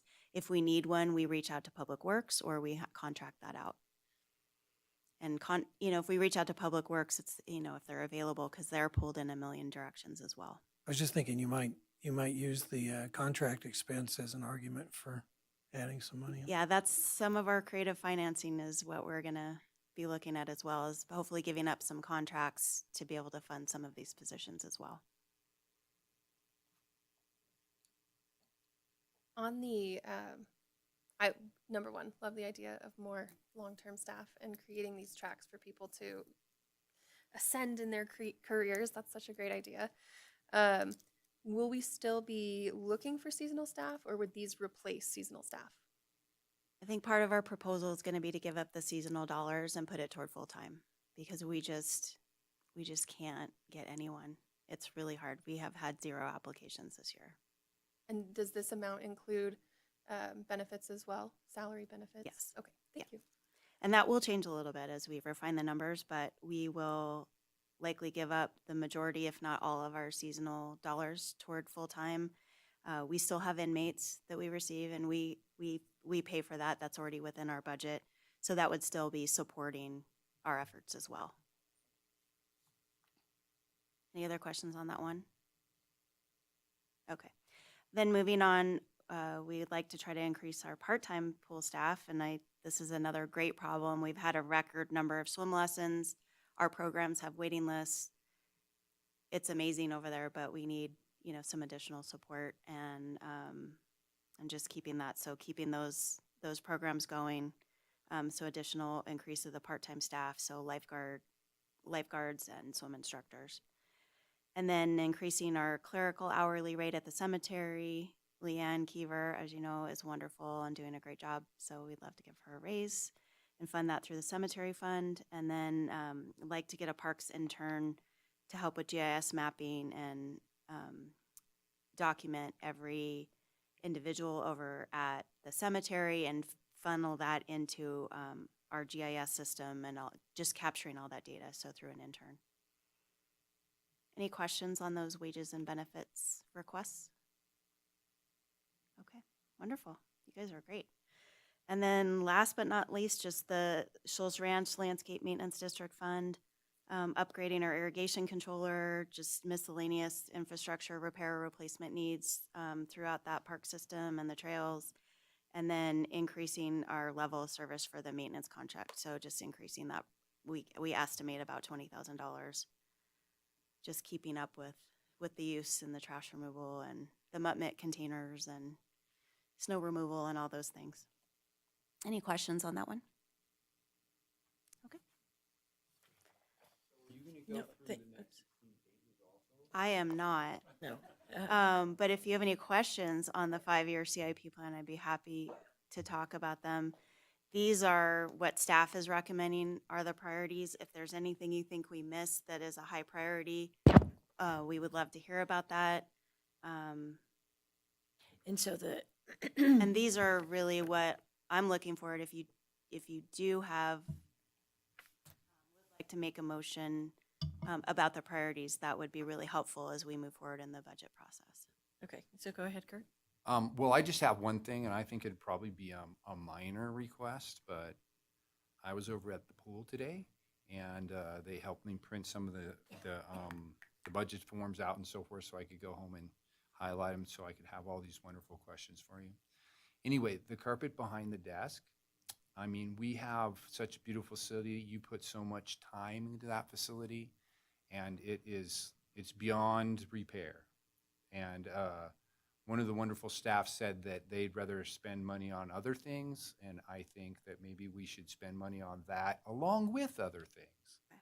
So if you could look into that, that'd be and when you saw it and you actually zeroed in on it, you would agree with me. So anyway, just throwing that out. Oh, I totally agree with you. I've seen it. It's not great. Yeah, it's just, and it's those carpet squares, so they're not very expensive at all. Yeah, so I'm pretty sure I have a copy of the facilities. I had to blow it up. I know what Oh, wow. I gave you was really small. And it is on the FY Is it on here? 26 list for facilities. Oh, for facilities. Whether it's priority 18 in the city, so I don't know if that will get funded. But what we can do is as we go through the process, I could either maybe add it to our list, or I don't think it's a minor. He's got $16,000, but I think it's other flooring throughout the facility too that Yeah, I'm needs- just talking about the just carpet behind the desk. behind the desk. Yeah. Because when people come and they interact and so forth, it doesn't look like it looks like all the money you spent on everything else. You zero in on how bad the carpet is. And I'm sure you're probably right. I don't think it would be anything significant. So I don't see why we couldn't add that. We couldn't add that in. Well, I mean, Fund that. If it's not general fund, we can fund it through quality life maintenance as well in that category. and then the other thing was, you heard me talking to Dave earlier, was just the paint. Those 2 new buildings out at Governor's Field they're wonderful, they're beautiful, and there's definitely some paint that needs to happen out at Governor's Field. I mean, every year that we have all-star tournaments out there, everybody rants and raves about how beautiful our facilities are, and I think that's one of the things that would really dress it up, if we could get some paint on the green buildings. So, thank you. Thank you. I know that- There's Governor's Field is on the FY 27 facilities list for $88,000 for painting. 80. That's how much it costs. That's the That's the number anticipation. that's listed. I don't know Wow. So when correct the last time they truth that number. All right, so before we go too far off, so correct me if I'm wrong, we're not going to go through this step by step. There is no additional presentation, correct? Correct. Okay, all right, so then we'll go ahead and start down here with questions. So do you have any questions on the Parks and Depart projects?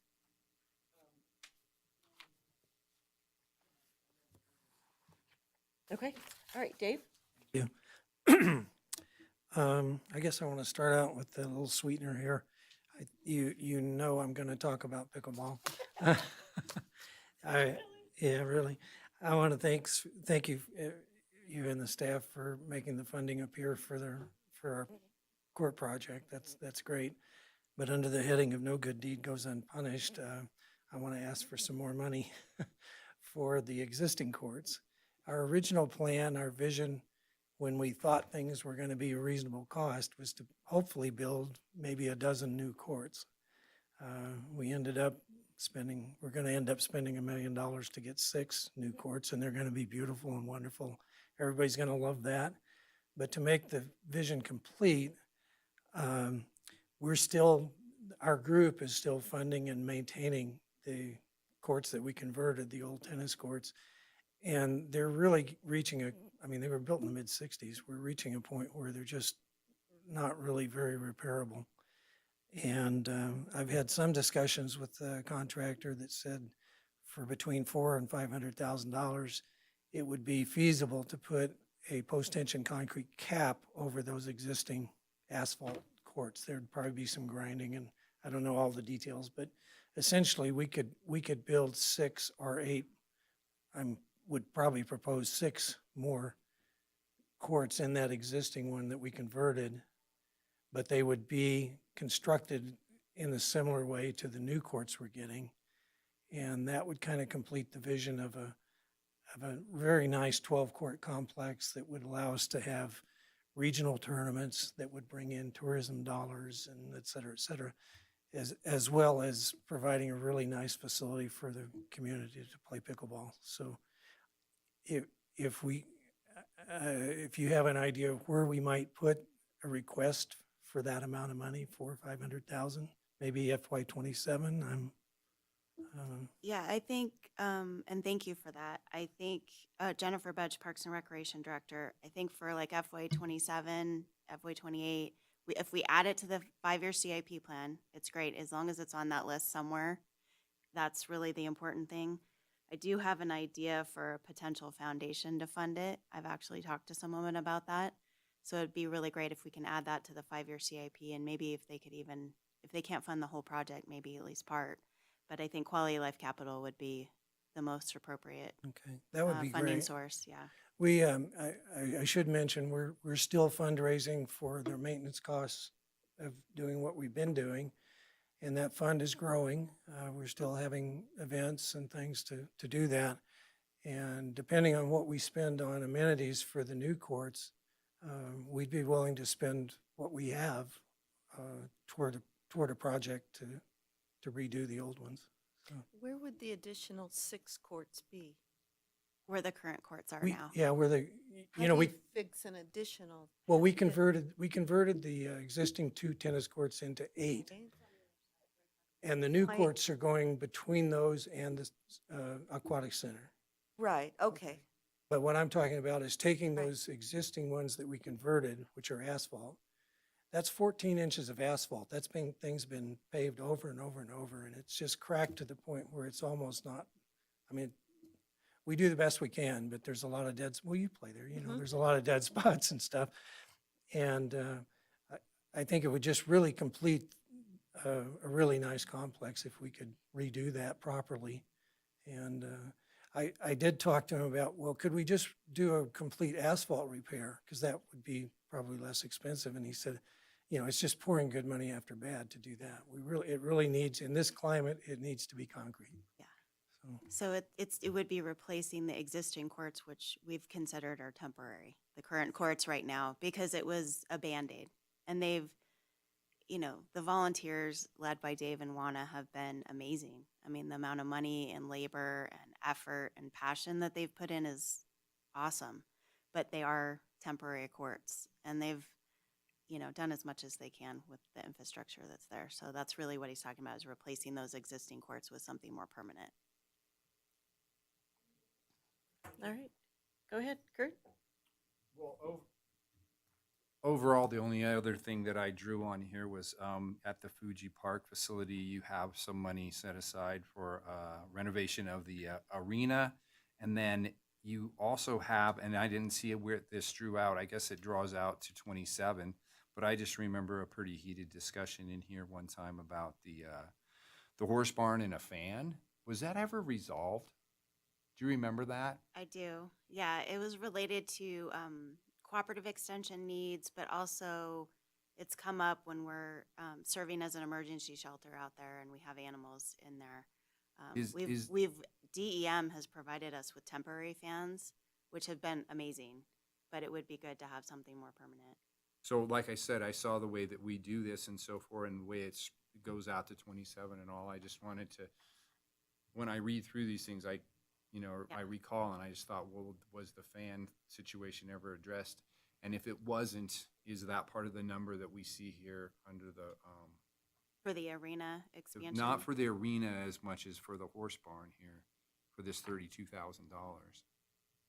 that you've extended out to 27? I think that probably was envisioned as part of the horse barn improvements. Is that correct, Dave? All right, well, Yes, okay. I'm just poking again about. We could probably put that in the fan parentheses to make sure situation. that that's part about it. No, you're not The wrong. heated discussion, that was It a was. pun, by the way. Are. And if I remember, didn't National Guard loan us fans for the Caldor fire? I think we had National Guard, we've had And then emergency we had so management. many fans donated, and that Yes. was really quite Yeah, amazing. we've had some really amazing partners through those emergency situations. Kurt, did you have anything else? No, ma'am, I don't. All right, Lisa? I just lost my train of thought. We'll so come it'll back take to you. a minute. Thank you. Okay, Leah? Thank you, Chair. I have just a few. Well, one of them, I think you answered it earlier, but just to make sure, in the 5D attachment, I switched pages. It's page 3, the Mills Park projects. I just wanted to make sure that we weren't duplicating funding here since we have the 14.9, and just make sure that all of this is included there. And would love to see more investment in the aquatic facility. Second to what Commissioner Meyer said. And I'm glad to hear that we have the issue of too many swim lessons. That's fantastic. I saw in this packet, the 5D, that Riley Circle Park is scheduled for removal in the 2027 fiscal year. And that's my neighborhood park. So I'd just like to request that maybe we do some outreach to the neighborhood and the neighbors to figure out what would be the best use for that space. There are kids there every day. And I know when I've heard this park talked about, it's like a throwaway park. It's in a weird spot. I get that. But there are no other options for kids in my neighborhood because we're bordered by Airport and Lampa, and there's no good way to cross for those kiddos to get to Blackwell's Pond. You know, we can, but I don't want to send them across the street on their own. So I'd like to have something that kids can play on, maybe a toddler, you know, just survey the neighborhood and see what to do. So that was really it for me. Okay, thank you. Jacob? It's not me. Yeah, I have a couple. On this big packet on Parks Playground projects, I don't see Sonoma Park on there for the playgrounds. Which page are you on? The 6? Okay. That's like just up the street from my house, so I hear the people complain about, well, used to complain about the park slide being down and fenced in, so I just don't want that to be overlooked. And on that note, there's currently, I think I counted 7 park benches at Sonoma Park, 5 of which have an open back space. Like there's a seat and then there's one back, but there creates an open space behind. So if you have a small dog, since there's no small or large dog, I've had a couple people say they're concerned when dogs get rowdy. There's no shelter for them when they jump on the bench. Like the big dogs could still come from behind and all around. So I would recommend that we're aware and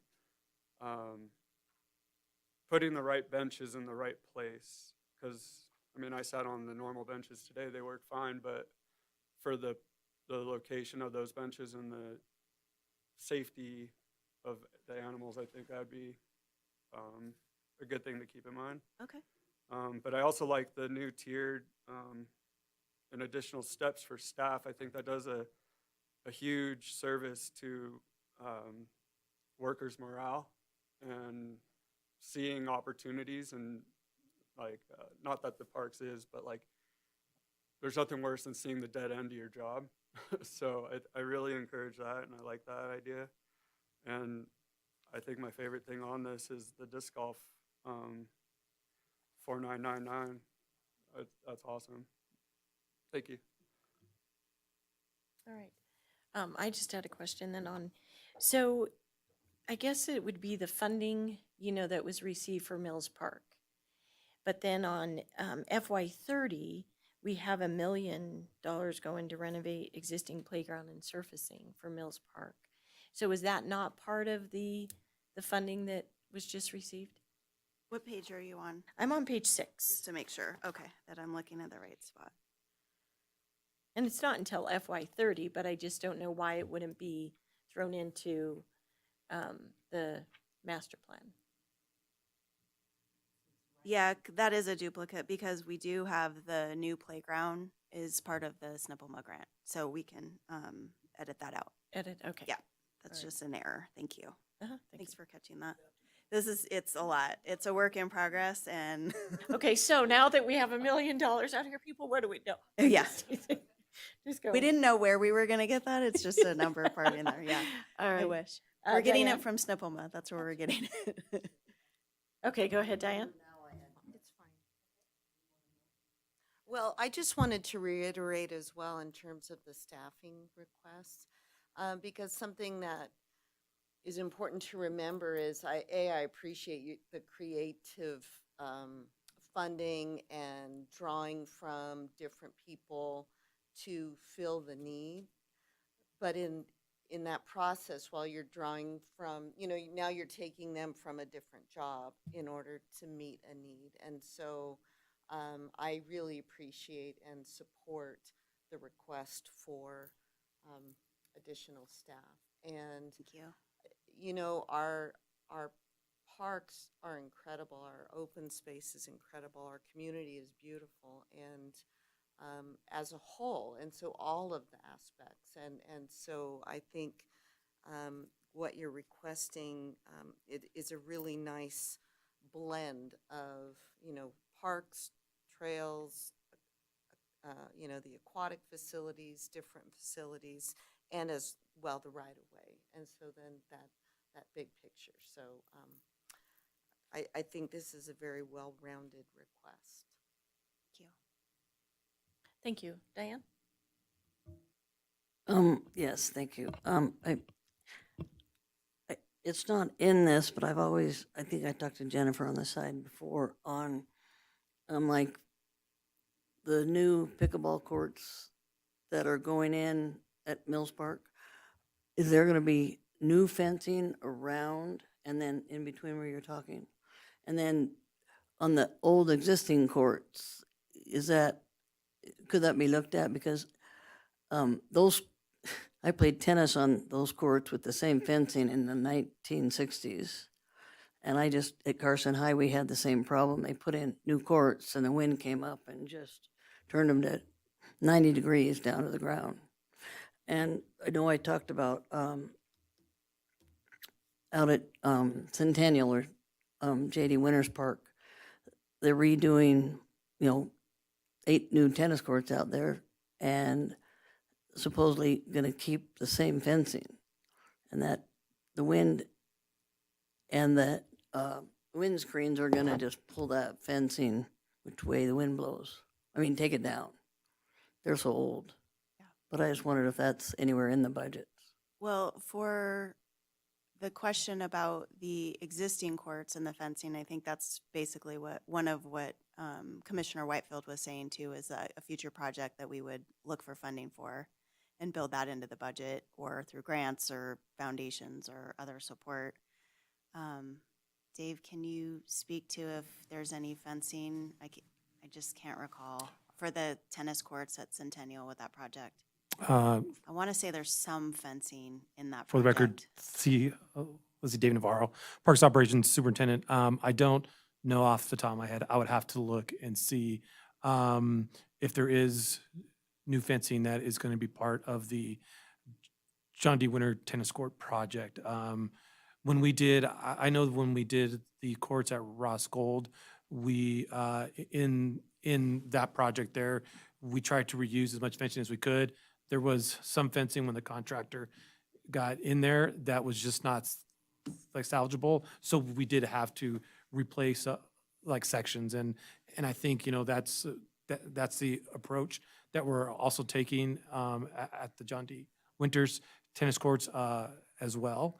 If there's any fencing that we deem that can be reused, we're going to try to reuse what we can because it's just going to cut down on the overall cost. Sure. And in this area, yes, this area is very, the wind blows here a lot. And so one way as a maintenance staff that we try to combat that when we do have some type of screening on the fence is to make sure that those, the screenings do have like vents so the wind blows through it so it doesn't have such a load that it adds onto that fence. So. Yes, Dave, go ahead. Thank you. As far as the pickleball courts and fencing, the existing fence between where the new courts are going and our old ones, so on the west side, that fence is going to come down. The new fencing for the courts will be not as tall, at least the interior fencing. And so and the elevations of the new courts and the old courts is going to be the same. So that'll be a smooth transition there. And in terms of wind screening, we've put up wind screens, our group did, on the south side. And what we didn't include the vents in the screens, but we've attached it with zip ties that have a certain strength that allows when the wind blows too hard, they break and relieves, so they blow up like a parachute and don't bring the fence down. And I think those existing fences there on those tennis courts are pretty strong. They've got some really good support, so I'm not too worried about that. I can confirm too for you regarding the Centennial Courts about the fencing, and I'll send you an email tomorrow just to confirm which portion of fencing, if any, are included. Thank you. I had another question. On John Mankins' part, I know the tennis court there had been resurfaced a couple years ago. The sports court where they play a lot of basketball on both sides, is that, I don't see that in here, but is that sports court going to happen at John Mankins? That was just Not the recently. tennis. That was just recently done. Where the basketball courts are? Yes. So Oh. one year we did tennis, and then next year we did the basketball courts. Oh, okay. But I just want to caution you, it's a temporary fix. It's not great. Oh, well, Yeah, because it's something's better than nothing. It is. I know. And I just had one, and I know Jacob's interest in disc golf, but just to give you information, there's disc golf, the chain things that you throw it in. The baskets. They're around the circumference of the ball field up at Western Nevada. I wonder if anybody knows that. Yes. Oh, it's a secret. Okay. On a It's need-to-know not a basis. secret. How many? It's a 9-hole course. The head of the college, Kyle, I'm gonna mess up, Dalby. He went out with one of the faculty members, Martin, and took him to the Pony Express. And it took about 2 holes for him to be inquisitive of how to get a course on the college. And so we worked together. I was a student all last year at the school. So Martin, myself, and the Western Nevada maintenance, Nigel, there's a handful of people. We designed it, built it. It's all on Western Nevada College property. It's still in construction. So it's a permanent course. We got to put in T-pads. We're working on putting signs for all the trails.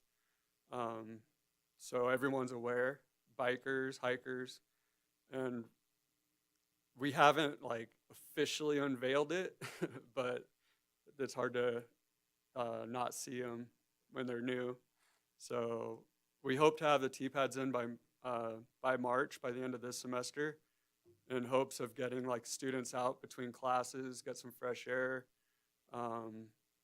maybe have an event. The baseball field's not used ever, so there's a potential there. But right now it's all Western Nevada College project, but it's open to the public. So Yeah, I think it's wonderful because we saw him on a walk there and it's like, oh, maybe I could learn how to throw a Frisbee. Okay, I'm going to reel y'all back in again. I cannot throw a Frisbee. Okay, so any additional questions on the budget? The budget.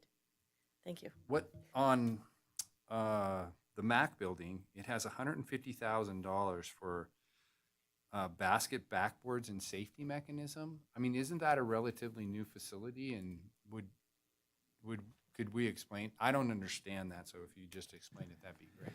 We struggle to understand it ourselves sometimes. Oh, okay, so this is, No, it's, I'm glad I asked the question. So we are looking into, we've had a lot of issues with the backboards consistently having mechanical issues. So we're exploring the idea of, do we continue to put money into maintenance and repairs, or do we look into, is it more advantageous long-term to replace those? So we're exploring that, and that's why it's on something to look into, because we're putting in, about $10,000 every year into usually the safety straps, or the motors have been failing on those, and we have replaced many of those now, so maybe we're hoping that things will be better moving forward, but we have had a lot of issues in that facility with those hoops. Wow. I just knew, I mean, I ran gyms and I just thought, I don't think I've ever replaced a basketball. And it's hoop really the glass board. mechanism. No, I that know all of that. lowers I just them. thought, wow. It's I not wonder the what actual, happened. yeah. So is there any recourse with the distributor? Is he able to help us? How old are those? 10 years now? The facility is now 9 years old. Oh, geez. 9 years old already. Wow. Thank you very much. Just, We're looking into it. We'll report back. Any additional from the commissioners? All right, we'll open it up for public comment. Do we have public comment? Okay. On the budget. On agenda item 5D.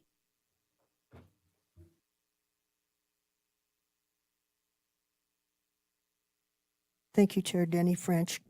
On page 3, I believe it's the Bailey's Pond area. We don't need asphalt everywhere. I've gone out there and watched. The parking seems to be adequate and comfortable and fits in with the environment.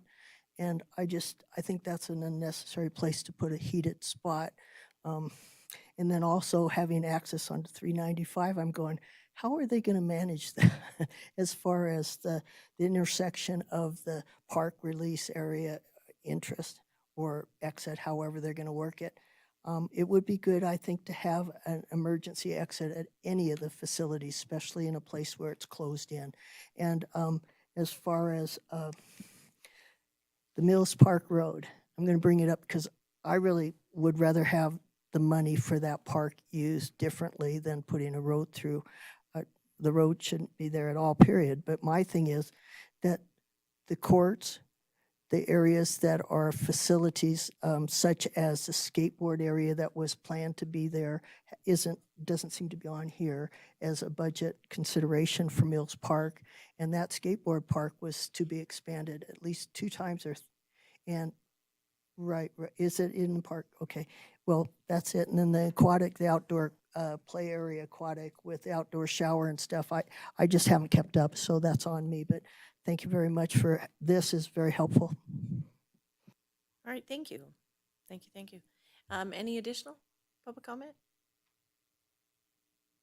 All right, seeing none, this was an action item, and the action item would be to recommend as presented, recommend the budget as presented. Do we have a motion? And it would be recommended to the Board of Supervisors as presented. Good. Okay, go ahead, Lee. Move to approve the budget as presented to the Board of Supervisors. Second. Second by Dave.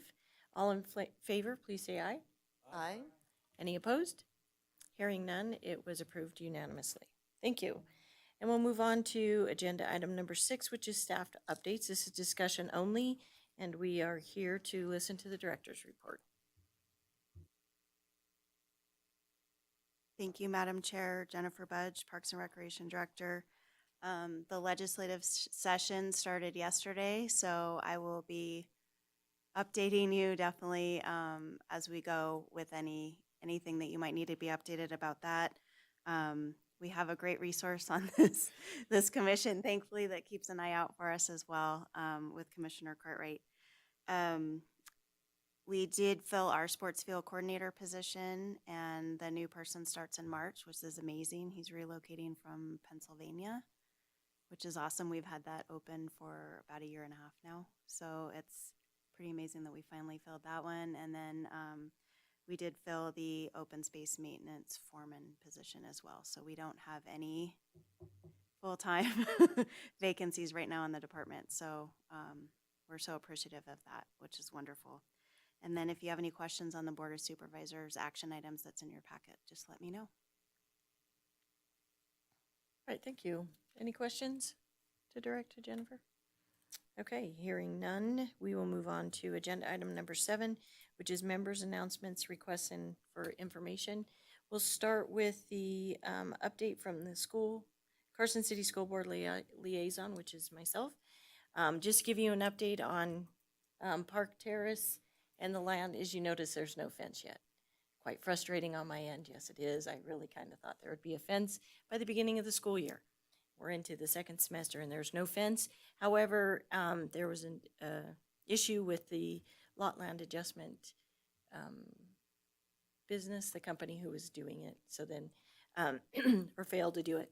However, the lot line adjustment application was filed with the Planning Division on January 27th, and so we're just waiting for approval to move forward on that. So that is something near and dear to my heart. Other than that, you know, fall sports winter sports are continuing going on. And just getting back into the swing of things after Christmas break. Did anybody have any questions or want any information about the schools? Just let me know. Okay, moving on. 7B, an update from the foundation from the Carson City Parks Liaison. Do we have somebody here from the foundation? No, but you have a written update in your Okay. packet. And they've committed to, if they're not able to attend, we'll provide you with a written update. And then I'm happy to pass anything on to them as well. Okay. Did anyone have any questions, comments about the written update? No? Okay. So if so, please feel free to email Jennifer those as well. And then, moving right along, we are on agenda item number 8, which, whoops. Do you have any, see if anyone has sorry. any announcements? Where did I miss that? It's just the, Oh. well, it's just the category. Yeah. No, I did mine, but okay, I am so sorry. So member announcements. Can we get that added on? No, it isn't. What is, it's the category, and then we just have 2 Oh, specific got ones it. under. I have to improvise. Ooh, I got that for next All time. good. Thanks. All right, go ahead, member announcements. Diane, do you have any member announcements?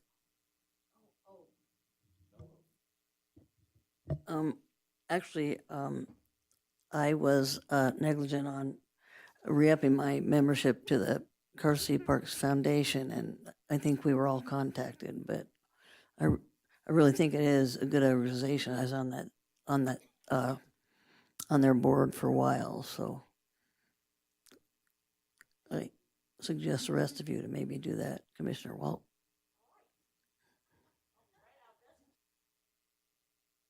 All right, Dave. Thank you. 3 quick items on, of course, pickleball. First off, the new court construction, I think, is going to start sometime soon. There's some kind of hang up with the funding approval or something. So part of the funding for the pickleball project is from Community Development Block Grant. Right. And And so we need the State Historic Preservation Office to sign off on the Section 106 clearances. So it's already gone through a couple stages behind the scenes. Okay. Our grants administrator is kind of spearheading that effort, and we're just waiting on the 30-day review period from SHPO. But I don't anticipate it being an issue because there's no new disturbance. It's already what they would consider a categorical exclusion because it's already disturbed area. There's no cultural resources or anything, but it's a required step because it's federal funding. Okay, yeah, that's good. We're excited about that, so thanks to Nick and staff for moving that forward. Quickly, the Reno Senior Games, which Parks has graciously allowed Reno to bring the pickleball event down here, is in progress this week, and we've already had a couple of successful days. City of Reno volunteers are running that program. We've had, I've been involved, a couple of us from the local area have been involved in volunteering, and it's been a good event. If you're interested in seeing some good pickleball, it's still tomorrow, Thursday and Friday, so you come out to the MAC between 9 and probably noon and see some more pickleball. Next time that we do this event, if we do another one next year, we've suggested that that event, they're used to holding that up in Reno at the Boys and Girls Club on Foster Drive, and they have a limited amount of time daily in that facility. So they've scheduled it here on that same kind of schedule, like they can only have the gym till 2:00. And we suggested to Lyle that's running it to request next time, let's just do all the events, have the gym the whole day, and they can do that event in 2 or 3 days instead of taking the whole week out of the gym time. So that's something to look forward next year. Also, last item is the Spring Dinks and Drinks tournament that we're running is on the 5th and 6th of April. The signups are on the website at pickleball.com, search for Carson City. And I've already got about 15 or 16 players signed up, and we're looking forward to having a couple hundred, I hope. So should be a great event. And thank you again to Parks for donating the gym for that activity. All of our proceeds go to the Mills Park Pickleball Court Fund. So we're excited about that. That's all I got. Great, thank you. Jacob? Now for the disc golf update. We're excited to be hosting the second annual Spring Fling at the Carson Ridge. Last year it sold out and we had a wait list. We had over 100 people play and it was a huge success all over. I'm actually wearing a Movers and Doers shirt that the program was able to buy from the tournament last year. So I've been in contact with the staff about how to just skyrocket it and make it even bigger and better than last year. And we're all excited for it to become an annual thing. Anybody who's interested in disc golf, we're going to be working with the, what was it, Kids in the Park, May 17th. Kids in the Park Day. In Mills Park, we'll have just a basic intro, basket, some discs, get to learn the sport, try it out. Low pressure, family fun. Looking forward to that. Pretty much it. And what was the date of the tournament? It's going to be on May 4th, so we're really playing the May the 4th be with you Star Wars theme. And then we'll have tacos after because Cinco de Mayo is right there. So, yeah, we're just compiling all these ideas and things and excited to make something happen. And personally, another thing, I went up to the Prison Hill area and man, that was fast work. Like the new entrance up there, it just looks amazing. Like I know it's still work, but my wife takes the dogs up there all the time and she's just blown away. So kudos to everybody on that. It's awesome. So. Great, thank you. Yes. Jennifer Budge, Parks and Rec Director.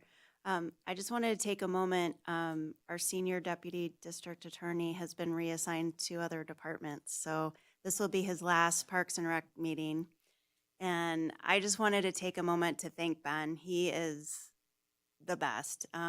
We've become good friends and he's just been so supportive of us. He make sure that we're always taken care of, not just with this commission, but the department. I mean, he really cares about everything. He's so responsive. He is just awesome, and we're so sad to see him go. He's still going to help us with a lot of cemetery projects and the Buzzy's Ranch water rates acquisition, because those are really critical. So he's not totally rid of us, but we do have a card, a little thank you card from the commission. And I just wanted to just take a moment to thank him for everything that he does for us.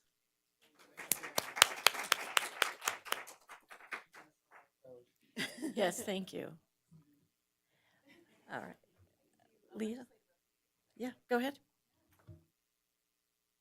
As we lose our legal counsel, I have some legislation. I am a contract lobbyist at the legislature, and we are on our second day. This is my third budget hearing of the day. So 4 bills, just to flag for you, that I think should be on Carson City Parks and Rec list. I'm going to start with AB 53, just because I know we have our school liaison here. AB 53 requires a minimum of 20 minutes of outside time for kids in K through 5. Then we have AB 165, which establishes the outdoor education program in the Division of Conservation and Natural Resources. Funding is available. Just like to throw that out there. Funding is available if you are an organization that will work with the school district and help provide those outdoor educational opportunities, which we do here at Carson City Parks and Rec. AB 185 allows a child care to be established in a home or apartment without access to an outdoor open space if they have access to a park or open space within 1 mile. So helping solve our child care shortage with open space. And then SB 143, this is for our favorite public commenter. I wanted to let you know that Senator Rochelle Wynn is doing a study on artificial turf and making recommendations on what should be allowed in the state of Nevada under SB 143. I know we're not supposed to go back and forth or whenever, but on that first bill, AB 53, are they moving it from 30 minutes to 20? In this bill, they're putting in state law a minimum for statewide. So you have to have 20 minutes minimum statewide. Because it was already, I believe it was already a law, I thought, back in the day when I was teaching. I thought it was 30. But okay, that's on another subject. Lisa. Did you have any updates? You know, mine was just to follow up on a congratulations to Danielle Sattler. A couple weeks ago, she was the employee of the quarter, and I've done ride-alongs with Danielle. You know, I run into her all the time at all these different events, and really the park rangers, you just have an amazing team, but just the level of knowledge and just the excitement and the passion about their jobs. I cannot say enough about your team. So I just wanted to give her one more shout out. Great, thank you. Kurt?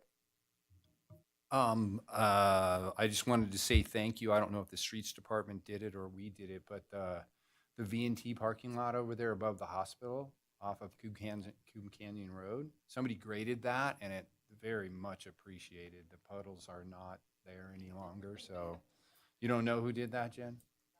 Okay, maybe somebody that didn't have a permit. I don't know. But it's wonderful. Hey, and the other thing is I was out at the Governor's Field, and the one thing I forgot to tell you, Dave, is the electrical service at the T-ball fields, right as you park and you're facing north, it's broken. Maybe the wind broke it this last storm, but it's kind of it's just on 2 legs. It's kind of hanging on 1 leg, so I wanted to let you know about that.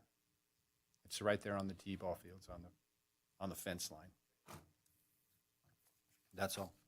All right, and then lastly, my member update. I would like to thank Parks and Rec and the city for approving our permit to continue to have the 4th of July fireworks out at Eagle Valley.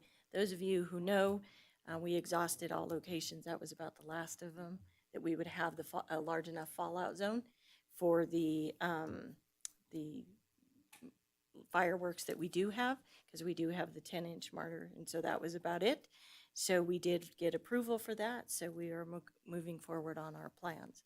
but that's where the fireworks will be launched again this year. Alrighty, so then we will now move on to agenda item number 8, which is the Parks and Rec Commission future agenda items. You all had in your packet, you had a list of the agenda items that we are tentatively going to be on the April 1st meeting. And if you have any additional ones, please let Jennifer know. Does anybody have anything that they would like announced now that is not on the April 1st that they would like to see on the April 1st agenda or meeting? Okay. Seeing none, we will then go ahead and close agenda item number 8, move on to agenda item number 9, which is the last public comment.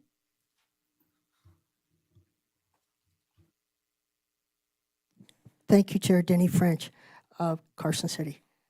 I appreciate everybody's sharing. This was a really good meeting for me to hear what you've got going, each of your comments about the legislature, your comments, and everyone's. Thank you very much. I do have my happies. The city or the state is going to look into something that I'm very passionate about. I was passionate about sports when I was in them. I want to make sure that kids can play those sports that I was able to as a kid healthily, on a healthy and in a good environment. So I'm very glad. Thank you for that. And discourse, good. I appreciate that. I'm going to take a look up at the college. And I appreciate Mr. Ben Johnson. We haven't always agreed on his determinations, but I do appreciate the time and effort he puts into them. And thank you. Thank you. Any more public comment? All right, seeing none, we will adjourn at 8:07. Thank you very much.